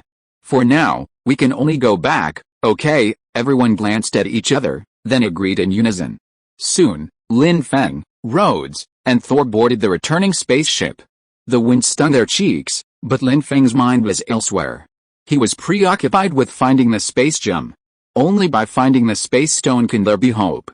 Lin Feng lowered his head and thought, like a statue in deep thought. We're here, Rhodes shouted. Lin Feng, shaken from his reverie, unfurled his plan. I've just been thinking, we should go find Doctor Strange. Perhaps he has a way to find the space stone. What do you think? Hearing this, Rhodes and Thor exchanged a smile. We thought so too. Let's go find Doctor Strange. Having previously encountered Doctor Strange, finding him wasn't difficult for them. Before them lay a majestic palace, an awe-inspiring aura emanating from it as they approached. No entry without an invitation. The guards at the gate blocked their path. Just as Lin Feng was about to step forward to identify himself, Doctor Strange emerged. Seeing Lin Feng and the others, Doctor Strange appeared exceedingly pleased. He patted Lin Feng's shoulder and said with a smile, "It's been a while since we last met. How come you have time to visit me today?" Lin Feng scratched his head awkwardly. "I've been busy lately and couldn't get away, so I came today." Chapter 138 The Eve of Destruction. Chapter 138, The Eve of Destruction 2024-08-19 Author, Good Monster Chapter 138, The Eve of Destruction. Those energy sources are just like batteries, ultimately. They can't provide the required energy. We'd need at least the energy of a nuclear bomb to keep the machines running. Why did you overlook that before? Stark practically roared, extinguishing the spark of hope that had just lingered in everyone's hearts. The professor, calculating the data, was unconvinced and argued vigorously. We've calculated it many times, and the energy harvested from these batteries is more than enough. This energy is enough to match the energy consumption of opening a wormhole over Hong Kong City. How could it be insufficient? If this isn't enough, then there can't be any more powerful energy on Earth. We're all doomed. The professor's last words were filled with anger, and Tony Stark laughed in anger. Hong Kong? Hong Kong's wormhole, after all, is a passage within the same universe. What we're facing now is a collision between parallel universes. Are they the same thing? This reference is utterly wrong. The professor's face paled upon hearing this. This was indeed a point he hadn't considered. Not just him, but all the relevant personnel, in their frantic efforts, had overlooked this crucial point. And this single point could very well undermine their efforts. Tony Stark calmed down after venting his anger and spoke calmly. Prepare nuclear bombs immediately. Have Eagle Country open its nuclear arsenal and prepare at least 300 nuclear bombs. After a pause, he added, Eagle Country should still have a reserve of 300 nuclear bombs. After a moment's silence, the trembling voice of the Eagle Country military commander came over the pager. We originally had some, but, in the battle just now, 3/4 of our nuclear stockpile was used up, and the radiation from the explosion still lingers around the arsenal. There's no way to access it now. He finished his trembling words, and silence fell again. Everyone waited for Tony Stark to speak again, but he remained silent. The agonizing silence lasted for a full 6 seconds. Time, once fleeting enough to pass with a sigh, now felt restless, like years. If only it were truly like years. What they needed most right now was time. Not a single second could be wasted. The silence was broken by a long sigh. Tony Stark's. Activate the spark preservation plan. At least leave some trace, let this vast universe know we've been here. With that, Tony Stark severed the connection. His gesture filled everyone with despair. Chen Haitian's lips trembled slightly, and he opened and closed his fist, grasping for something but unable to hold on to anything. He understood all too well what Tony Stark meant by these words. Is all humanity's efforts ultimately nothing more than an ant trying to shake a tree, overestimating its own capabilities? He looked up at the countdown, only 10 minutes remaining. He closed his eyes in agony, his fist clenched tightly, but he opened it and pressed a black button. This button was for all of humanity, containing only a voice message. Until all efforts have failed, until only despair looms before us, the only thing left to do is press this button. In China, people went to work, school, shopping, and chatting as usual. Young people gathered together, chattering about the recent live broadcast of the London incident. Replays of the live broadcast played continuously on the mall's giant screens. Boys discussed the mighty abilities of the great god Yang Jian, while girls discussed her attire and her majestic aura, their eyes filled with pride and anticipation. But at that moment, everyone's phone beeped or vibrated. Ling. Beep. A new message was sent to their phones. People clicked on it in confusion, then froze. You're kidding? Someone frantically looked up at their friend across from them, only to find their faces equally stunned and horrified. It's not April Fool's Day. Why are you sending me something like this? Someone shouted in anger and horror. Looking up and around, they saw the same look of disbelief and horror on everyone else's faces. I'm going to call the authorities. I don't believe this is true, someone frantically dialed, hoping for an explanation. As everyone panicked and bewildered, radio stations, television stations, shopping mall screens, and even the subway advertising boards all went out. A moment later, they lit up again. All the images were the same. He held the press release, his face, usually adorned with a kind smile, now etched with solemnity and a pain that he couldn't conceal, no matter how hard he tried. Hello, fellow compatriots. I have an urgent message to announce now. The vicious incident over Lenten is beyond human control. The wormhole is expanding and is expected to cause a devastating disaster to the world in 10 minutes. Scientists from all countries have devoted all their efforts to face this disaster. All mankind is united to resist this disaster. But unfortunately, this resistance has ended in failure. This sad news has the right to be known by every citizen on Earth. Therefore, I inform you with a heavy heart that human civilization has come to an end. In this final time, everyone should go see their relatives and friends, and don't let this death bring regrets. The broadcast ends here. Next, our station will broadcast a live broadcast from Lenten. This is the last and grandest gathering of efforts for all mankind. Maybe a miracle will happen, or maybe it will still be destroyed, but in any case, we are honored to have hide such a splendid civilization. There were tears in Kang's eyes, and his voice trembled slightly at the end, and his hands holding the press release kept shaking. Just before his tears were about to fall, the screen flashed, revealing the scene above Renton. The moment Kang's appeared, those who had been hoping for a lucky break, believing it was a collective prank, lost hope. They didn't understand why. In just a moment, everything had gone from peaceful to devastating. But no matter how much they didn't understand or how much they refused to believe it, it was all true. Humanity was about to perish. Looking at the dark sky on the big screen, at the shattered walls still emitting smoke, many people took a moment to realize that this was Renton today. It had been destroyed so completely without anyone noticing. And their city was about to follow in Renton's footsteps. Like the residents of Renton, they would be buried alive for the place they were in and for the entire planet.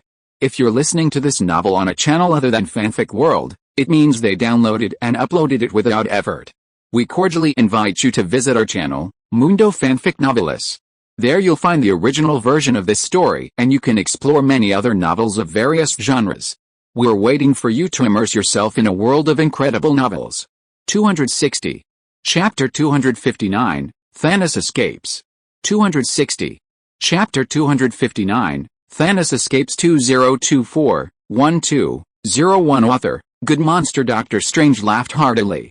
Seeing their exhaustion and disheveled appearance, he knew they hadn't rested properly. How could I not see your subtle thoughts? Tell me, what is it you want? Doctor Strange smiled at them. Feel free to tell me. If I can help you, I will do my utmost to support you." With Doctor Strange's words, Lin Feng felt a little relieved.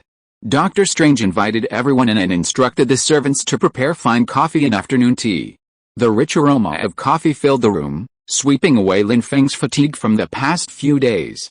"To be honest, my main reason for coming here is to ask for your help in finding the Space Stone." Lin Feng picked up his coffee, took a sip, and looked at Doctor Strange with a gleaming gaze, hoping for his help. The Space Stone. Doctor Strange's expression was solemn, and he sighed deeply. "I can't find the Space Stone." Everyone's heart sank. Just when Lin Feng thought all hope was gone, Doctor Strange added, "Although I don't know the whereabouts of the Space Stone, it doesn't mean no one knows." A glimmer of hope rekindled in everyone's eyes. "Who else knows the whereabouts of the Space Stone?" Lin Feng's voice was tinged with joy. "The Ancient One," Doctor Strange said slowly. "The Ancient One," Lin Feng frowned and thought. "But now, where should we find him?" "I know where he is." Doctor Strange stood up and smiled at Lin Feng. "I saw him not long ago. If nothing unexpected happens, he should be in my back garden right now. Then I'll trouble you." Then, everyone hurried to the back garden to look for the Ancient One. The Ancient One didn't seem alarmed by their sudden appearance. He simply raised his eyes and glanced at them calmly. "You've finally arrived. I've been waiting for you." Lin Feng gazed into the Ancient One's deep eyes, feeling as if he could see into his innermost thoughts. His heart trembled, a chill running down his spine. The rumors of the Ancient One's ability to foresee the future were truly vindicated. "We would like your assistance in locating the Space Stone," Lin Feng said respectfully, stepping forward. The Ancient One's expression was solemn. "I understand what you're asking for. Don't worry, let me take a look." The Ancient One chanted strange incantations that no one could understand, waving his hands in the air. A cold wind blew, and the atmosphere became tense and solemn. Everyone stared intently at the Ancient One. Suddenly, the Ancient One's expression changed dramatically, and he exclaimed, "Oh no! Thanos is about to find the Space Stone." Lin Feng thought to himself, "This is bad." Everyone exchanged glances and began to ponder a response. "Oh no! Thanos is about to find the Space Stone. We have to get there before he does and stop him." Rhodes' heart tightened, dreading the horrific scene Thanos would possess. "That's right, we must not let Thanos succeed." Lin Feng clenched his fists, his gaze fixed firmly on the distance. "There's no time to lose, we must set off immediately." "Okay. We'll do as you say," everyone responded in unison, their eyes fixed on Lin Feng. Though frail, Lin Feng was their spiritual pillar. The power he emanated was formidable. Soon, everyone embarked on their journey to the universe. Upon arriving, Lin Feng transformed into Roaring Sky Dog. It was a black roaring sky dog, with deep eyes and sharp fangs that gleamed coldly against a backdrop of the Milky Way. Its aura conveyed its power. Lin Feng, transformed into Roaring Sky Dog, possessed an exceptionally keen sense of smell, enabling him to quickly detect Thanos' presence. "Lin Feng, do you smell Thanos?" Thor observed Lin Feng's transformation, not surprised, but eagerly inquiring. Lin Feng wrinkled his nose, straining to sharpen his sense of smell. The vast universe was awash in strange lights, and the air was thick with a myriad of scents. The mineral tang of meteorites, the stench of decaying creatures, and other unknown odors intertwined. These odors strained Lin Feng's sense of smell, but he remained unaffected. Suddenly, Lin Feng's eyes focused, a cold gleam gleaming in his black pupils. He'd smelled Thanos. On a nearby planet. "I found Thanos. He's on Ostras. Everyone, follow." Lin Feng spread his legs, his figure tracing phantoms through the air at astonishing speed. "We must find the Space Stone before Thanos does. Hurry, hurry, get on the spaceship." Everyone quickly launched the ship, and Lin Feng leaped aboard. Like an arrow from a bow, the spaceship hurtled towards the planet. Everyone held a single goal in mind: Thanos must not be allowed to find the Space Stone. Lin Feng wrinkled his nose as Thanos' presence grew stronger. "This is the planet.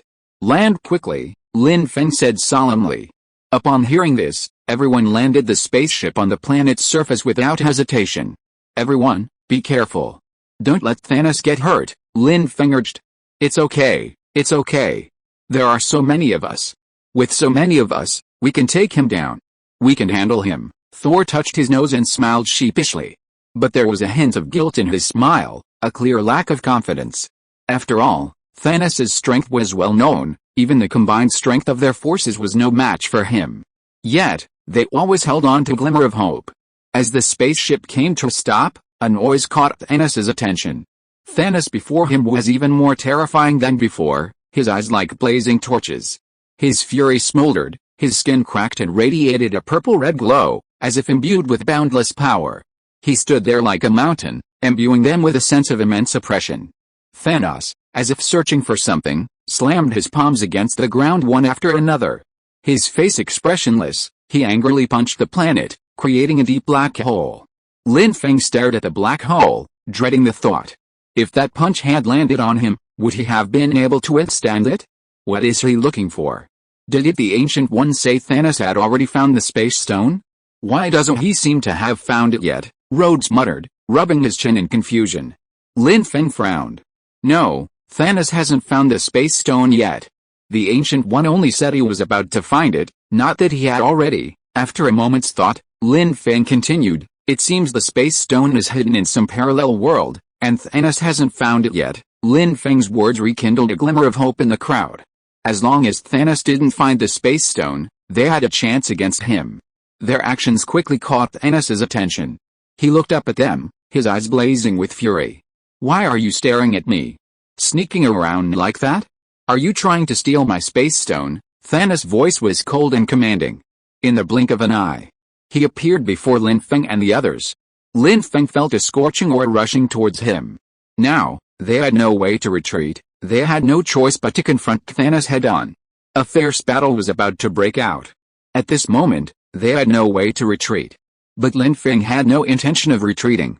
His eyes fixed, and his form instantly transformed from roaring sky dog into human form. A vast white light enveloped Lin Feng, like a god descending from heaven. His face was stern, murderous intent etched in it, and a faint smile curved his lips. I've heard you're so powerful, Thanos, but I, Lin Feng, simply don't believe it. Lin Feng's words were filled with disdain, and he met Thanos' crimson eyes fearlessly. Though he seemed insignificant before the massive Thanos, the aura he emanated made it impossible to underestimate him. Thanos was enraged by Lin Feng's words. You insignificant dent, how dare you speak to me like that? Today I will reduce you to ashes. With that, Thanos swung his fist and struck Lin Feng on the head. Lin Feng snorted coldly, dodging Thanos' blow with a deft movement. He then raised his leg and delivered a fierce kick to Thanos' abdomen. However, Thanos' skin was incredibly tough, and Lin Feng's blow was like a tickle. Thanos scoffed. With your meager strength, you think you can challenge me? How naive! Accept my punishment. Thanos emanated a fiery aura, as if to reduce everything to ash. A subtle solemnity flashed in Lin Feng's eyes, and suddenly, an idea struck him. He remembered the power of the sea god he had just absorbed. Water is the enemy of fire. Come on, Lin Feng shouted, and he was instantly enveloped by the seawater. He was wielding the power of the sea god. The blue water tightly enveloped Lin Feng. He was like the king of the underwater world, cold, noble, and inviolable. Do you think ordinary water can stand up to me? Thanos glanced at Lin Feng, his face tinged with disdain, and swung his fist at him again. Unwilling to be outdone, Lin Feng harnessed his strength to condense the water within him into a massive fist.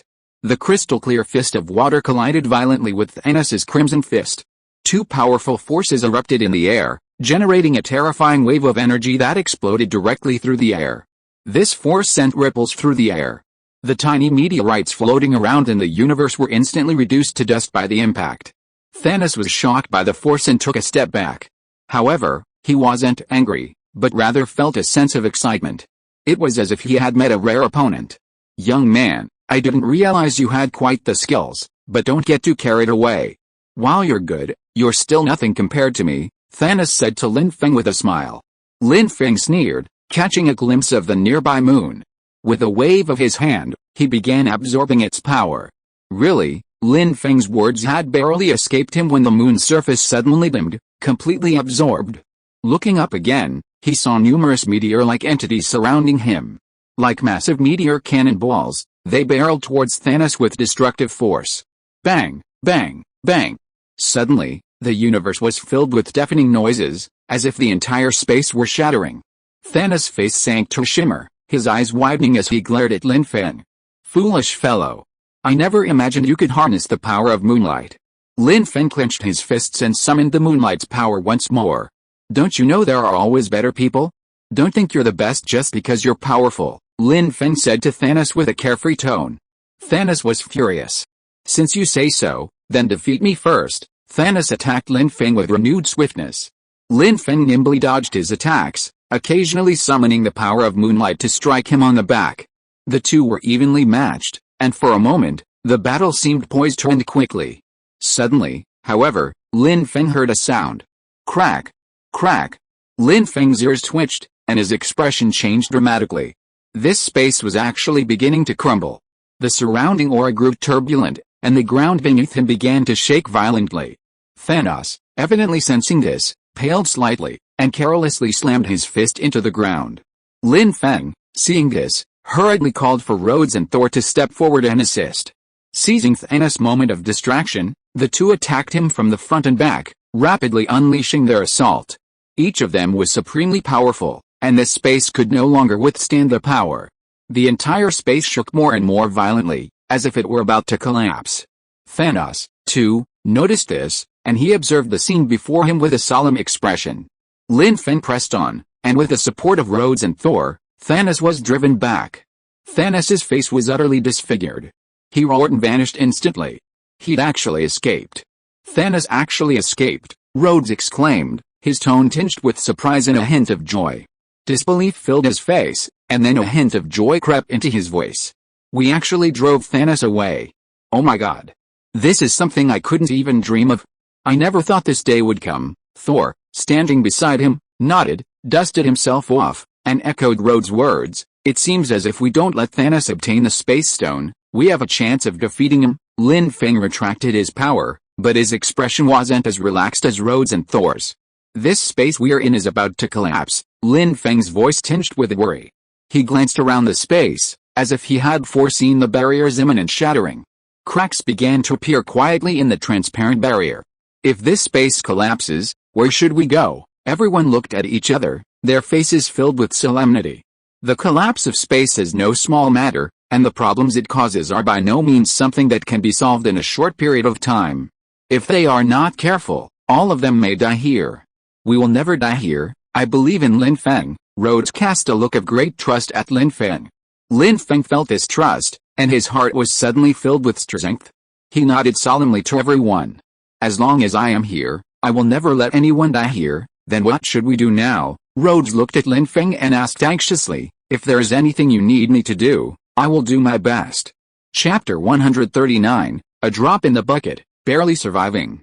Chapter 139 A Drop in the Bucket, Barely Surviving 2024-08-19 Author, Good Monster Chapter 139 A Drop in the Bucket, Barely Surviving Everyone was shrouded in despair, but still refused to give up the last glimmer of hope, staring intently at the ruins of London on the screen, where dark clouds were looming. A small dot appeared in the dark sky. It was China's latest supersonic aircraft. It landed on the rubble outside the Greenwich Observatory, pushed a huge square mechanical body out of the cabin, and fixed it firmly on the ground. Inside the observatory, everyone else had already been dismissed, and only Professor Vincent remained here, monitoring the sky data in real time. Hearing the sound, he turned his head and looked at the pilot walking out of the plane. The two men shook hands silently, wordlessly handing over the equipment. Professor Vincent then said, "Thank you very much for your efforts. It's very dangerous here now. Please retreat quickly." The pilot refused to respond, instead asking Professor Vincent, "Do we still have hope?" Professor Vincent was activating the equipment when he paused, his fingers trembling slightly. He forced a smile. "Yes, there is always hope. After hundreds of millions of years of evolution, after enduring countless natural and man-made disasters, humanity will not fall at this point." His voice was a little halting and unsteady. The pilot and he both understood that this was just self-consolation. Countless species had vanished into the river of time, so how could they, humans, remain immune? However, no matter what he thought, he shouldn't say discouraging words. So the pilot smiled. "Yes, humanity will not fall at this point." As they spoke, as Vincent activated the equipment, 25 rockets were launched from various air bases around the world. Some of these rockets contained humanity's carefully curated gene banks, while others recorded the culmination of various nations' histories and civilizations. Loaded with these treasures, both light and heavy, the rockets soared into the depths of space. Where they would end up, where they would ultimately end up, Even the scientists who launched them knew not. But as long as they reached space, there was always the possibility of a glimmer of human civilization being seen. Half a minute later, Professor Vincent stood up and reported into his pager. Equipment installation complete, power system about to start. He waited, then added, hopefully, we can achieve a miracle. Inside the command center, Chen Haitian solemnly declared, thank you, Professor Vincent, for your contribution to this endeavor. A miracle will surely happen. Isn't it true that humanity has reached this point today thanks to one miracle after another, once thought impossible, yet now truly achieved? Professor Vincent smiled, lowered his head, and activated the power button on the device. Click, click, click. The square mechanism gently turned, a faint blue light flickered at its center, and the next moment, it suddenly transformed into a pillar of light that soared into the sky. A beam of light pierced through the dark clouds, illuminating a small patch of sky as it rushed toward the vortex at the center of the black hole with unstoppable force. Interference activated, reverse flow device activated. Professor Vincent calmly read the numbers on the monitor. Deviation 0.002, 0.003, deviation minus 0.001, minus 0.003, minus 1. Professor Vincent's voice tinged with excitement. Reverse operation has begun, the theory works. A miracle is about to happen. Tears of excitement began to form in his usually calm blue eyes. The spatial barrier is being repaired. It's slow, but it's progressing. Professor Vincent watched the jumping numbers intently. He knew exactly what these changes meant. As long as the deviation shifted to the negative value, the terrifying spatial tear would be healed. As long as the deviation continued to decrease, they would be able to completely block this invasion. Professor Vincent wasn't the only one excited. All the scientists in the command center were filled with excitement. Chen Haisheng also smiled faintly. A miracle truly happened.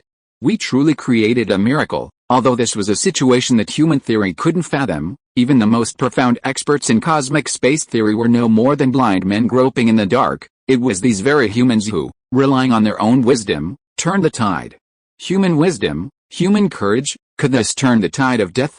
If the experts in the command center only had a partial understanding, then the countless people watching Linton's live broadcast had no idea what was happening before their eyes. But one thing they understood, when the deviation value turned negative, it meant there was a chance the disaster could be averted. People around the world cheered this change, especially the scholars and craftsmen who had personally participated. Watching the cube-shaped machine, the products of their theories and painstaking efforts, glowing blue amidst the ruins, like the benevolent light of healing sent down by the gods in mythology, they couldn't help but shed tears, proud of themselves and of all humanity. At this moment, each of them was a hero standing on the brink of collapse. I knew it, I knew it. We'll succeed. Humanity won't just disappear like this. It will live on forever. I did it. We all did it. The humans on the ground cheered with abandon, but Tony Stark in the capsule remained stern. He still hadn't activated his communication equipment with the ground. Although he could hear the cheers from the ground, he wasn't affected by them in the slightest. Bruce Banner wasn't surprised to see him like this. He didn't understand astronomy, parallel universes, or cosmic barriers, but he had seen Renton's live broadcast, saw the machine in action, and heard the cheers from the command center. He thought things were going well, but Tony Stark's expression suggested otherwise. He couldn't help but ask, "Are you unhappy, Tony?" Tony Stark smiled wryly at his question. "Do you also think we've succeeded?" Bruce Banner was stunned by the question. "Isn't that a success? Aren't things developing according to the scientists' calculations?" Tony Stark shook his head. "Of course not." He carefully moved his stiff body and looked at the screen, his smile growing even more bitter. "That's the cosmic barrier. How can such a magnitude of energy be enough to reverse it? What's the Chinese saying? A drop in the bucket. That's what we're doing now. Even if we try our best, it's only delaying the destruction a little." Bruce Banner immediately said, "Even if it's delaying time, it's still a success. During this delay, try to solve the energy problem and obtain a larger amount of energy. Then the problem can still be solved." Tony Stark glanced at him, feeling ridiculous and helpless at his naivety. If only it were that easy. But if you think about it, you'll know it's impossible. We've invested so much energy, and we've only achieved a fraction of a percent reversal. How do we calculate the energy consumption to continue this reversal? Chapter 140 Complete Despair. Chapter 140, Complete Despair, 2024-08, 19. Author, Good Monster Chapter 140, Complete Despair. Bruce Banner's face paled slightly. This was a simple arithmetic problem, and Tony Stark had explained it so clearly, there was no way he wouldn't understand. He spoke with difficulty, his throat dry. Are you saying that no matter how much we stall, no matter how much we gather energy, it won't be enough to completely reverse the situation? Tony Stark nodded, then sighed. The energy required isn't 1 + 1 + 2 + 2, but 2 × 2 + 4 × 4. Even draining the entire Earth wouldn't be enough to supply this exponentially increasing energy demand. He held his forehead as he spoke. I thought of this possibility before.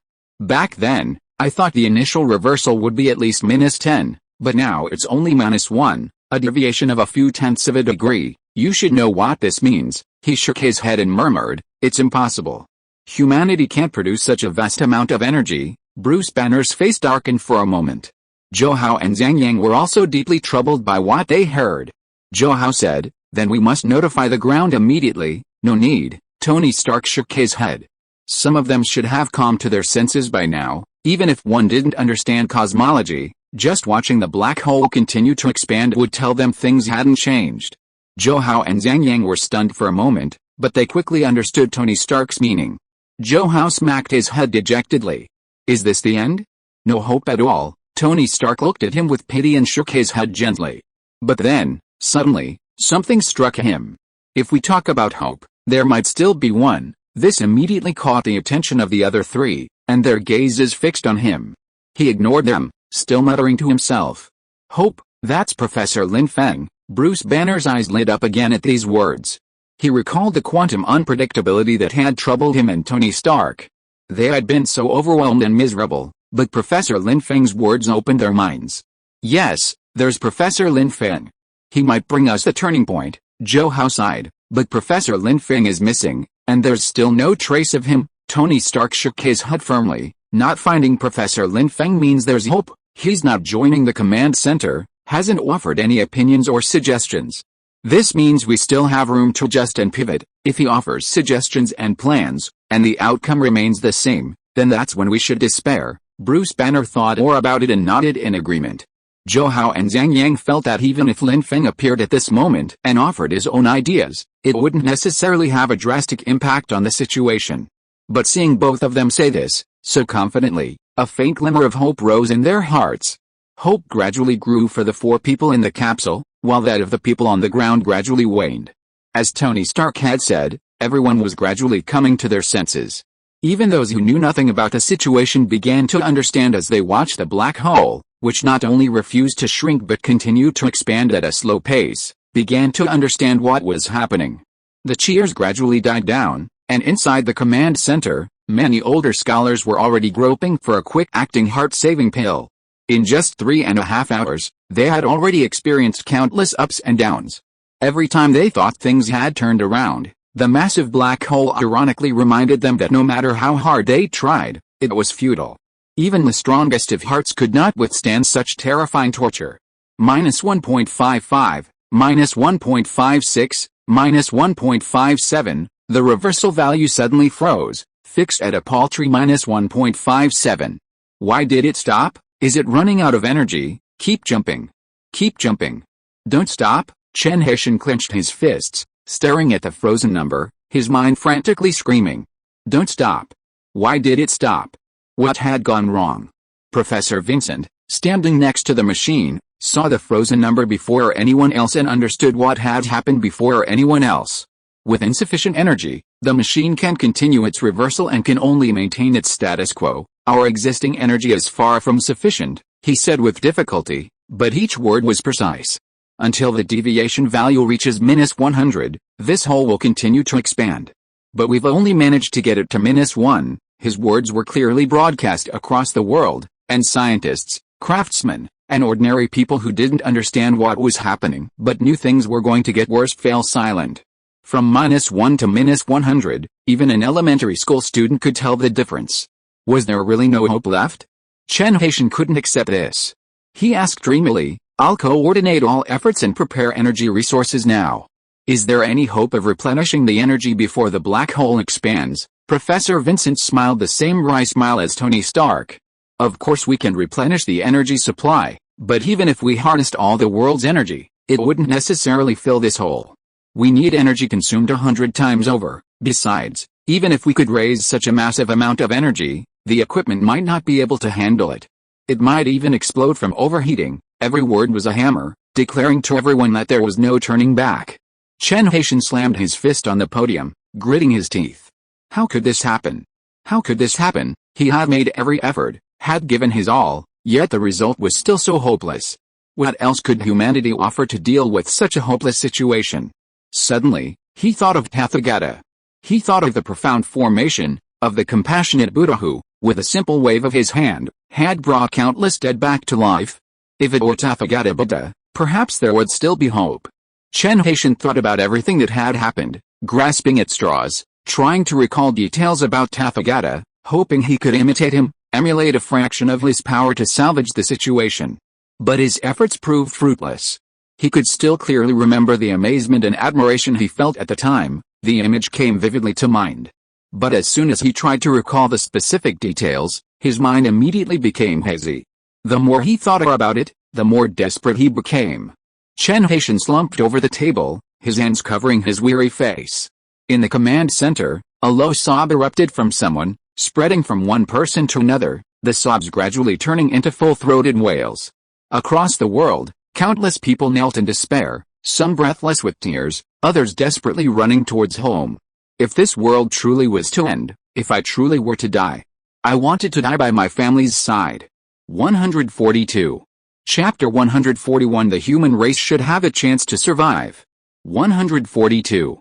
Chapter 141 The human race should have hope. 2024-09-10 Author, Good Monster. Chapter 141 The human race should have hope. Despair, like the dark clouds over Renton. More and more people averted their eyes from the large screens around them, unwilling to bear the horrific scene any longer. But suddenly, a cry of surprise rang out from the crowd. Look, what's that? Golden light. The same golden light as on the moon. Everyone immediately looked up at the large screen. Seeing the golden light, as bright as sunlight, their hearts, which had been dead, began to liven up again. Is that Erlang's engine, Yang Jian? It must be Yang Jian. The director also noticed the golden light and immediately ordered the drone to move closer. But as the camera moved closer, everyone realized that the golden light was not Yang Jian.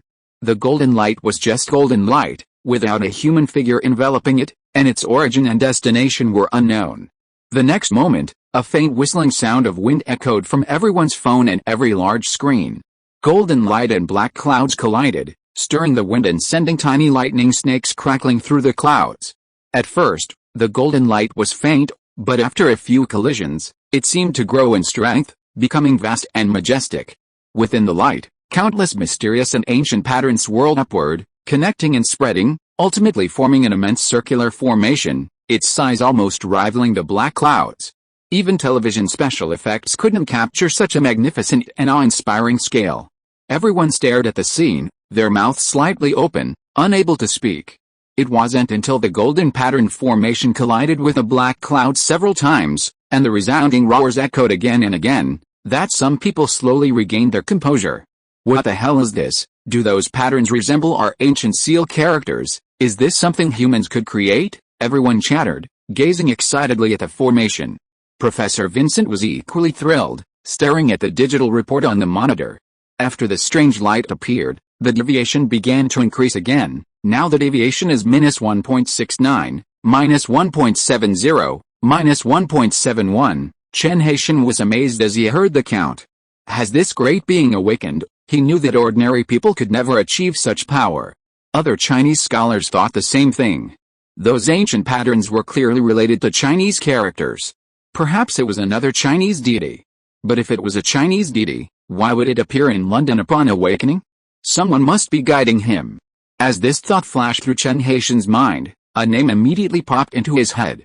Professor Lin Feng. Even at this point, Professor Lin Feng still hadn't appeared. Perhaps he was planning this very formation. Just as this thought occurred to him, his phone rang. Chen Haitian pulled out his phone, which displayed an unfamiliar number. He answered, and Natasha's voice rang on the other end. Mr. Chen. Chen Haitian was startled.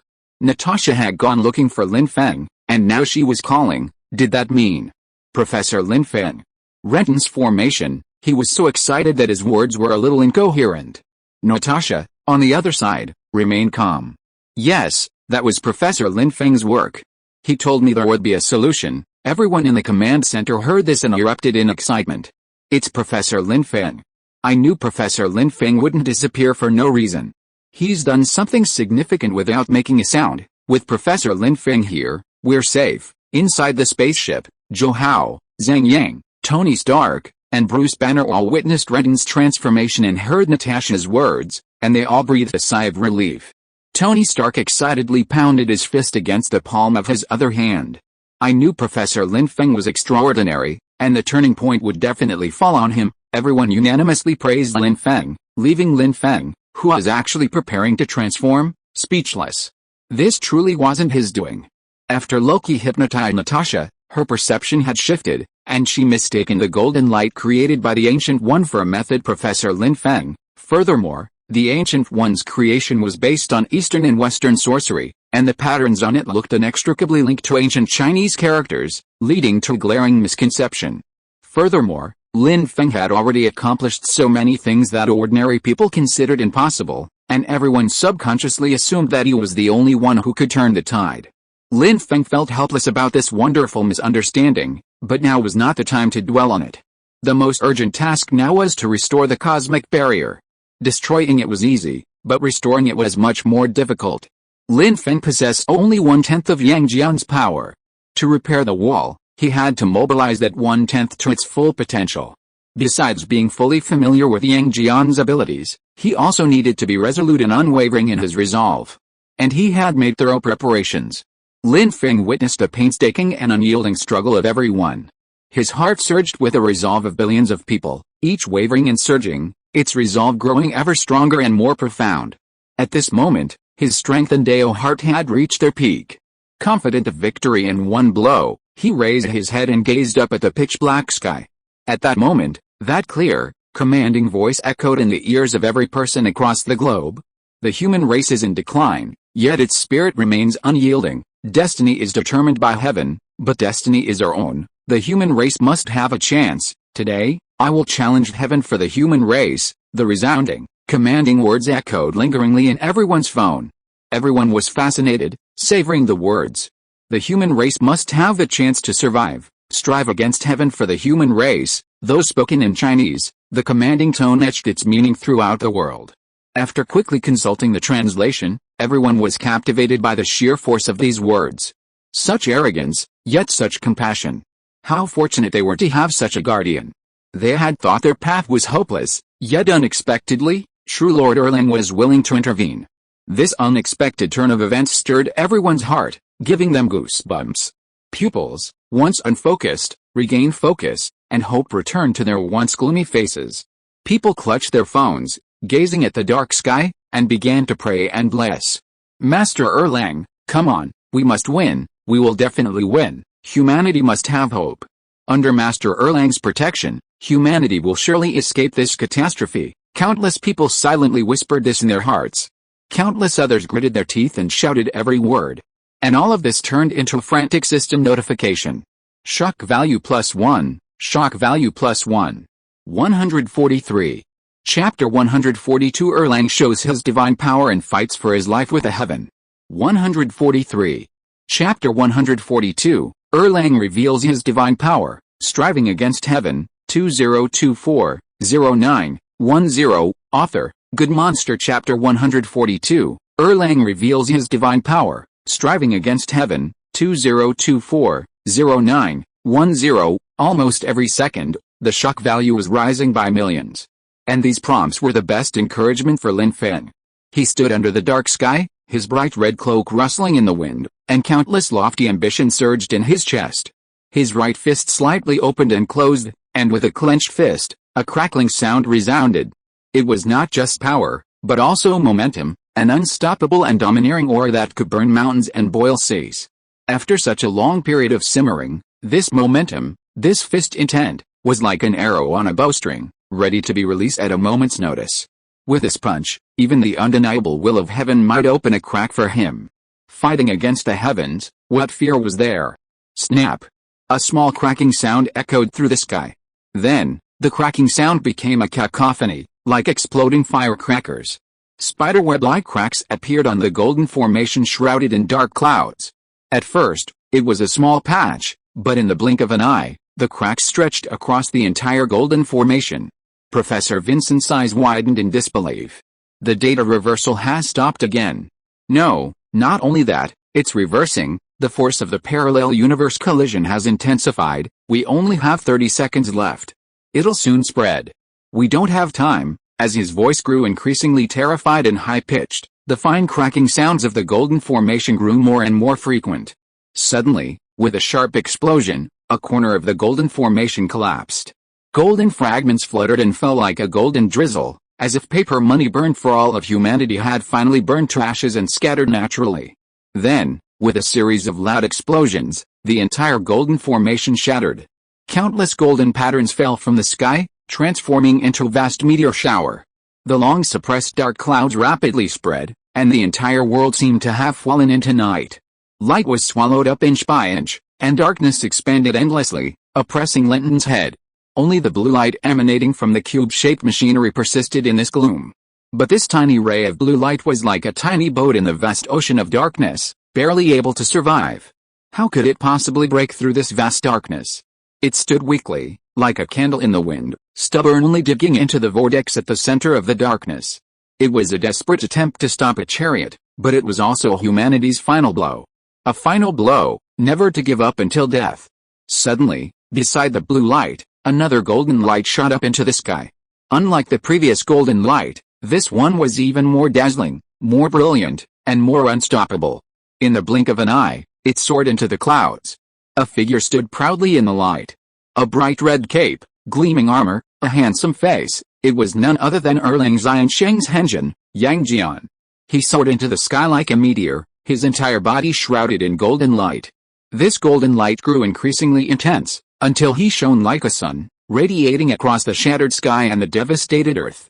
With his own power, he dispelled the darkness, illuminating everything with a bright, clear light.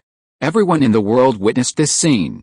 Beholding this tall, majestic figure, this dazzling, vibrant light, they could no longer speak, nor dare to. They clutched their rapidly beating hearts, unconsciously holding their breath. Such a man, such a guardian, words could not express their admiration. They also knew that this was their last chance. Humanity would not rely on chance again and again. Life and death depended on this one move. Boom, an ancient, long-lasting sound echoed. It sounded like a bell, or perhaps the sound of a door opening. It was as if the cosmic primordial past, the passage of time through eternity, had merged in that instant. A great mystic from an ancient era had opened the door to time and strode forward.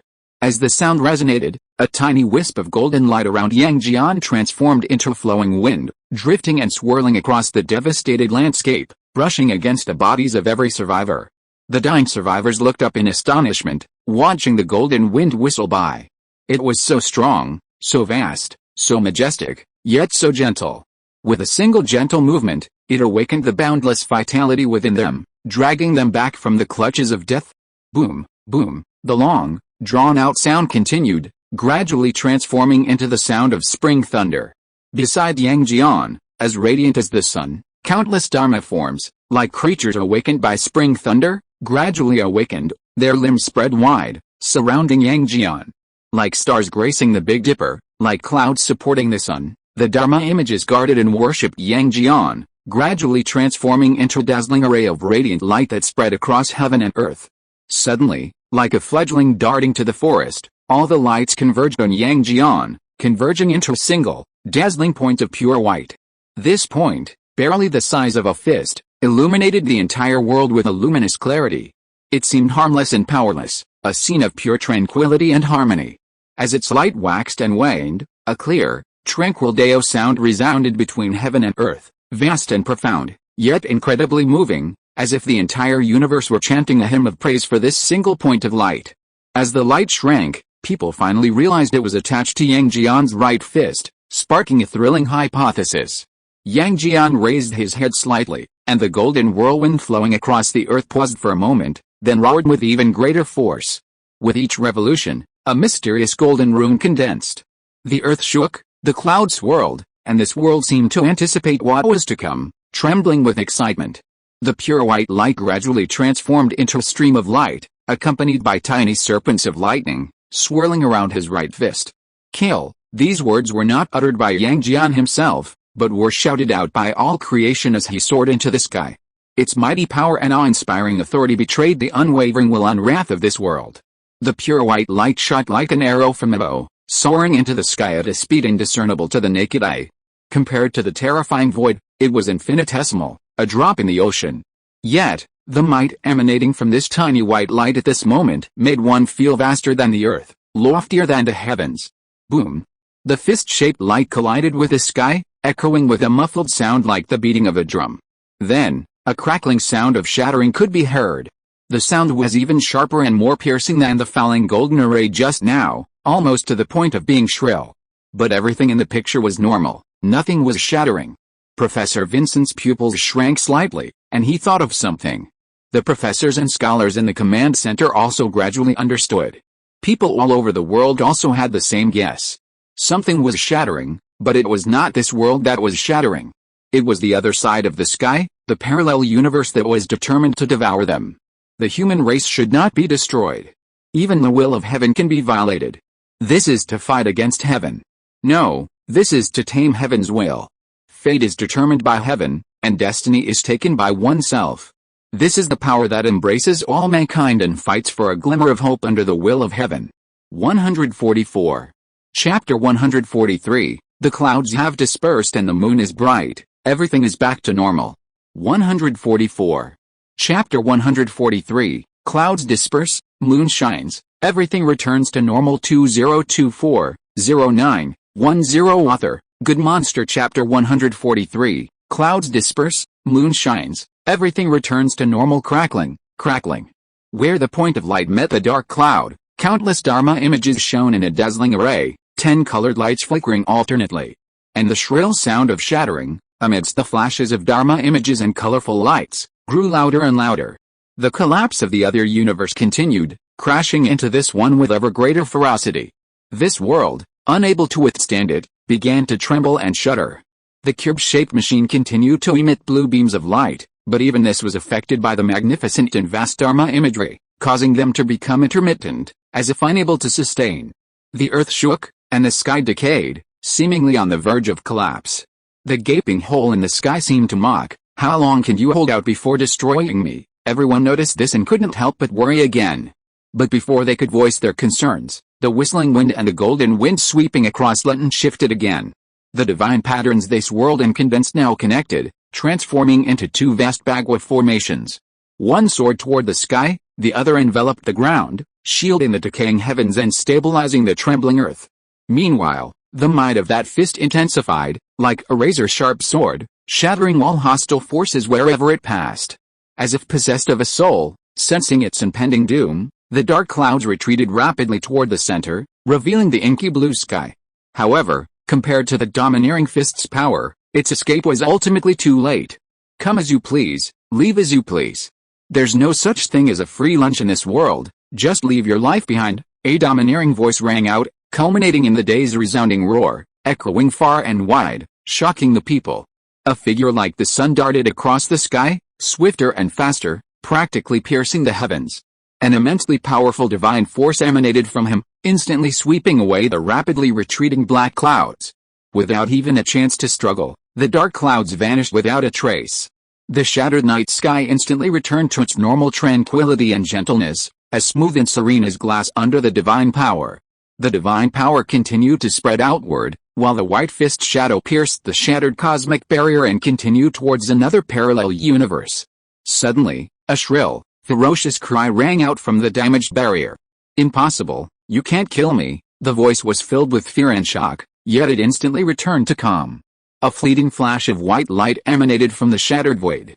Everyone understood that it was the fist power of true Lord Erlang Xianshen, manifesting itself in another parallel universe. As the white light flashed, countless energies surged through the broken barrier.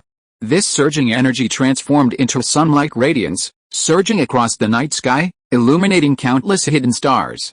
In an instant, A myriad of inverted galaxies appeared. The dark clouds that had oppressed the people for nearly 4 hours completely dissipated, and the sky mended itself. -1.79, -1.80, -1.81, -2.85, -4.78, -10.57, -15.49. Professor Vincent stared at the monitor, trembling as he read out the readings. As he held his hands, he couldn't help but sigh in emotion. Oh my God, the alien invasion that had filled everyone with despair and helplessness was easily resolved in an instant. Just one punch. Just one punch. What kind of power was this? Was this the full strength of the true Lord Erlang Xiansheng? Questions flashed through Professor Vincent's mind. He still remembered the shock he'd felt upon seeing Malekith, but compared to the power displayed by true Lord Erlang, that was nothing. Inside the command center, Chen Haitian stared at the video on the screen, his eyes wide open, stunned. A tear of despair still lingered on his face, but the despair in his heart had completely dissipated, replaced by astonishment and horror. Is this the power of an ancient deity? This is incredible.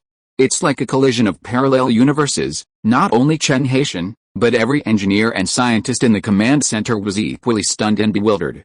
They had thought they had a profound understanding of the existence and evolution of this world, but now, their previous understandings were completely shattered. They suddenly realized they understood nothing about this world.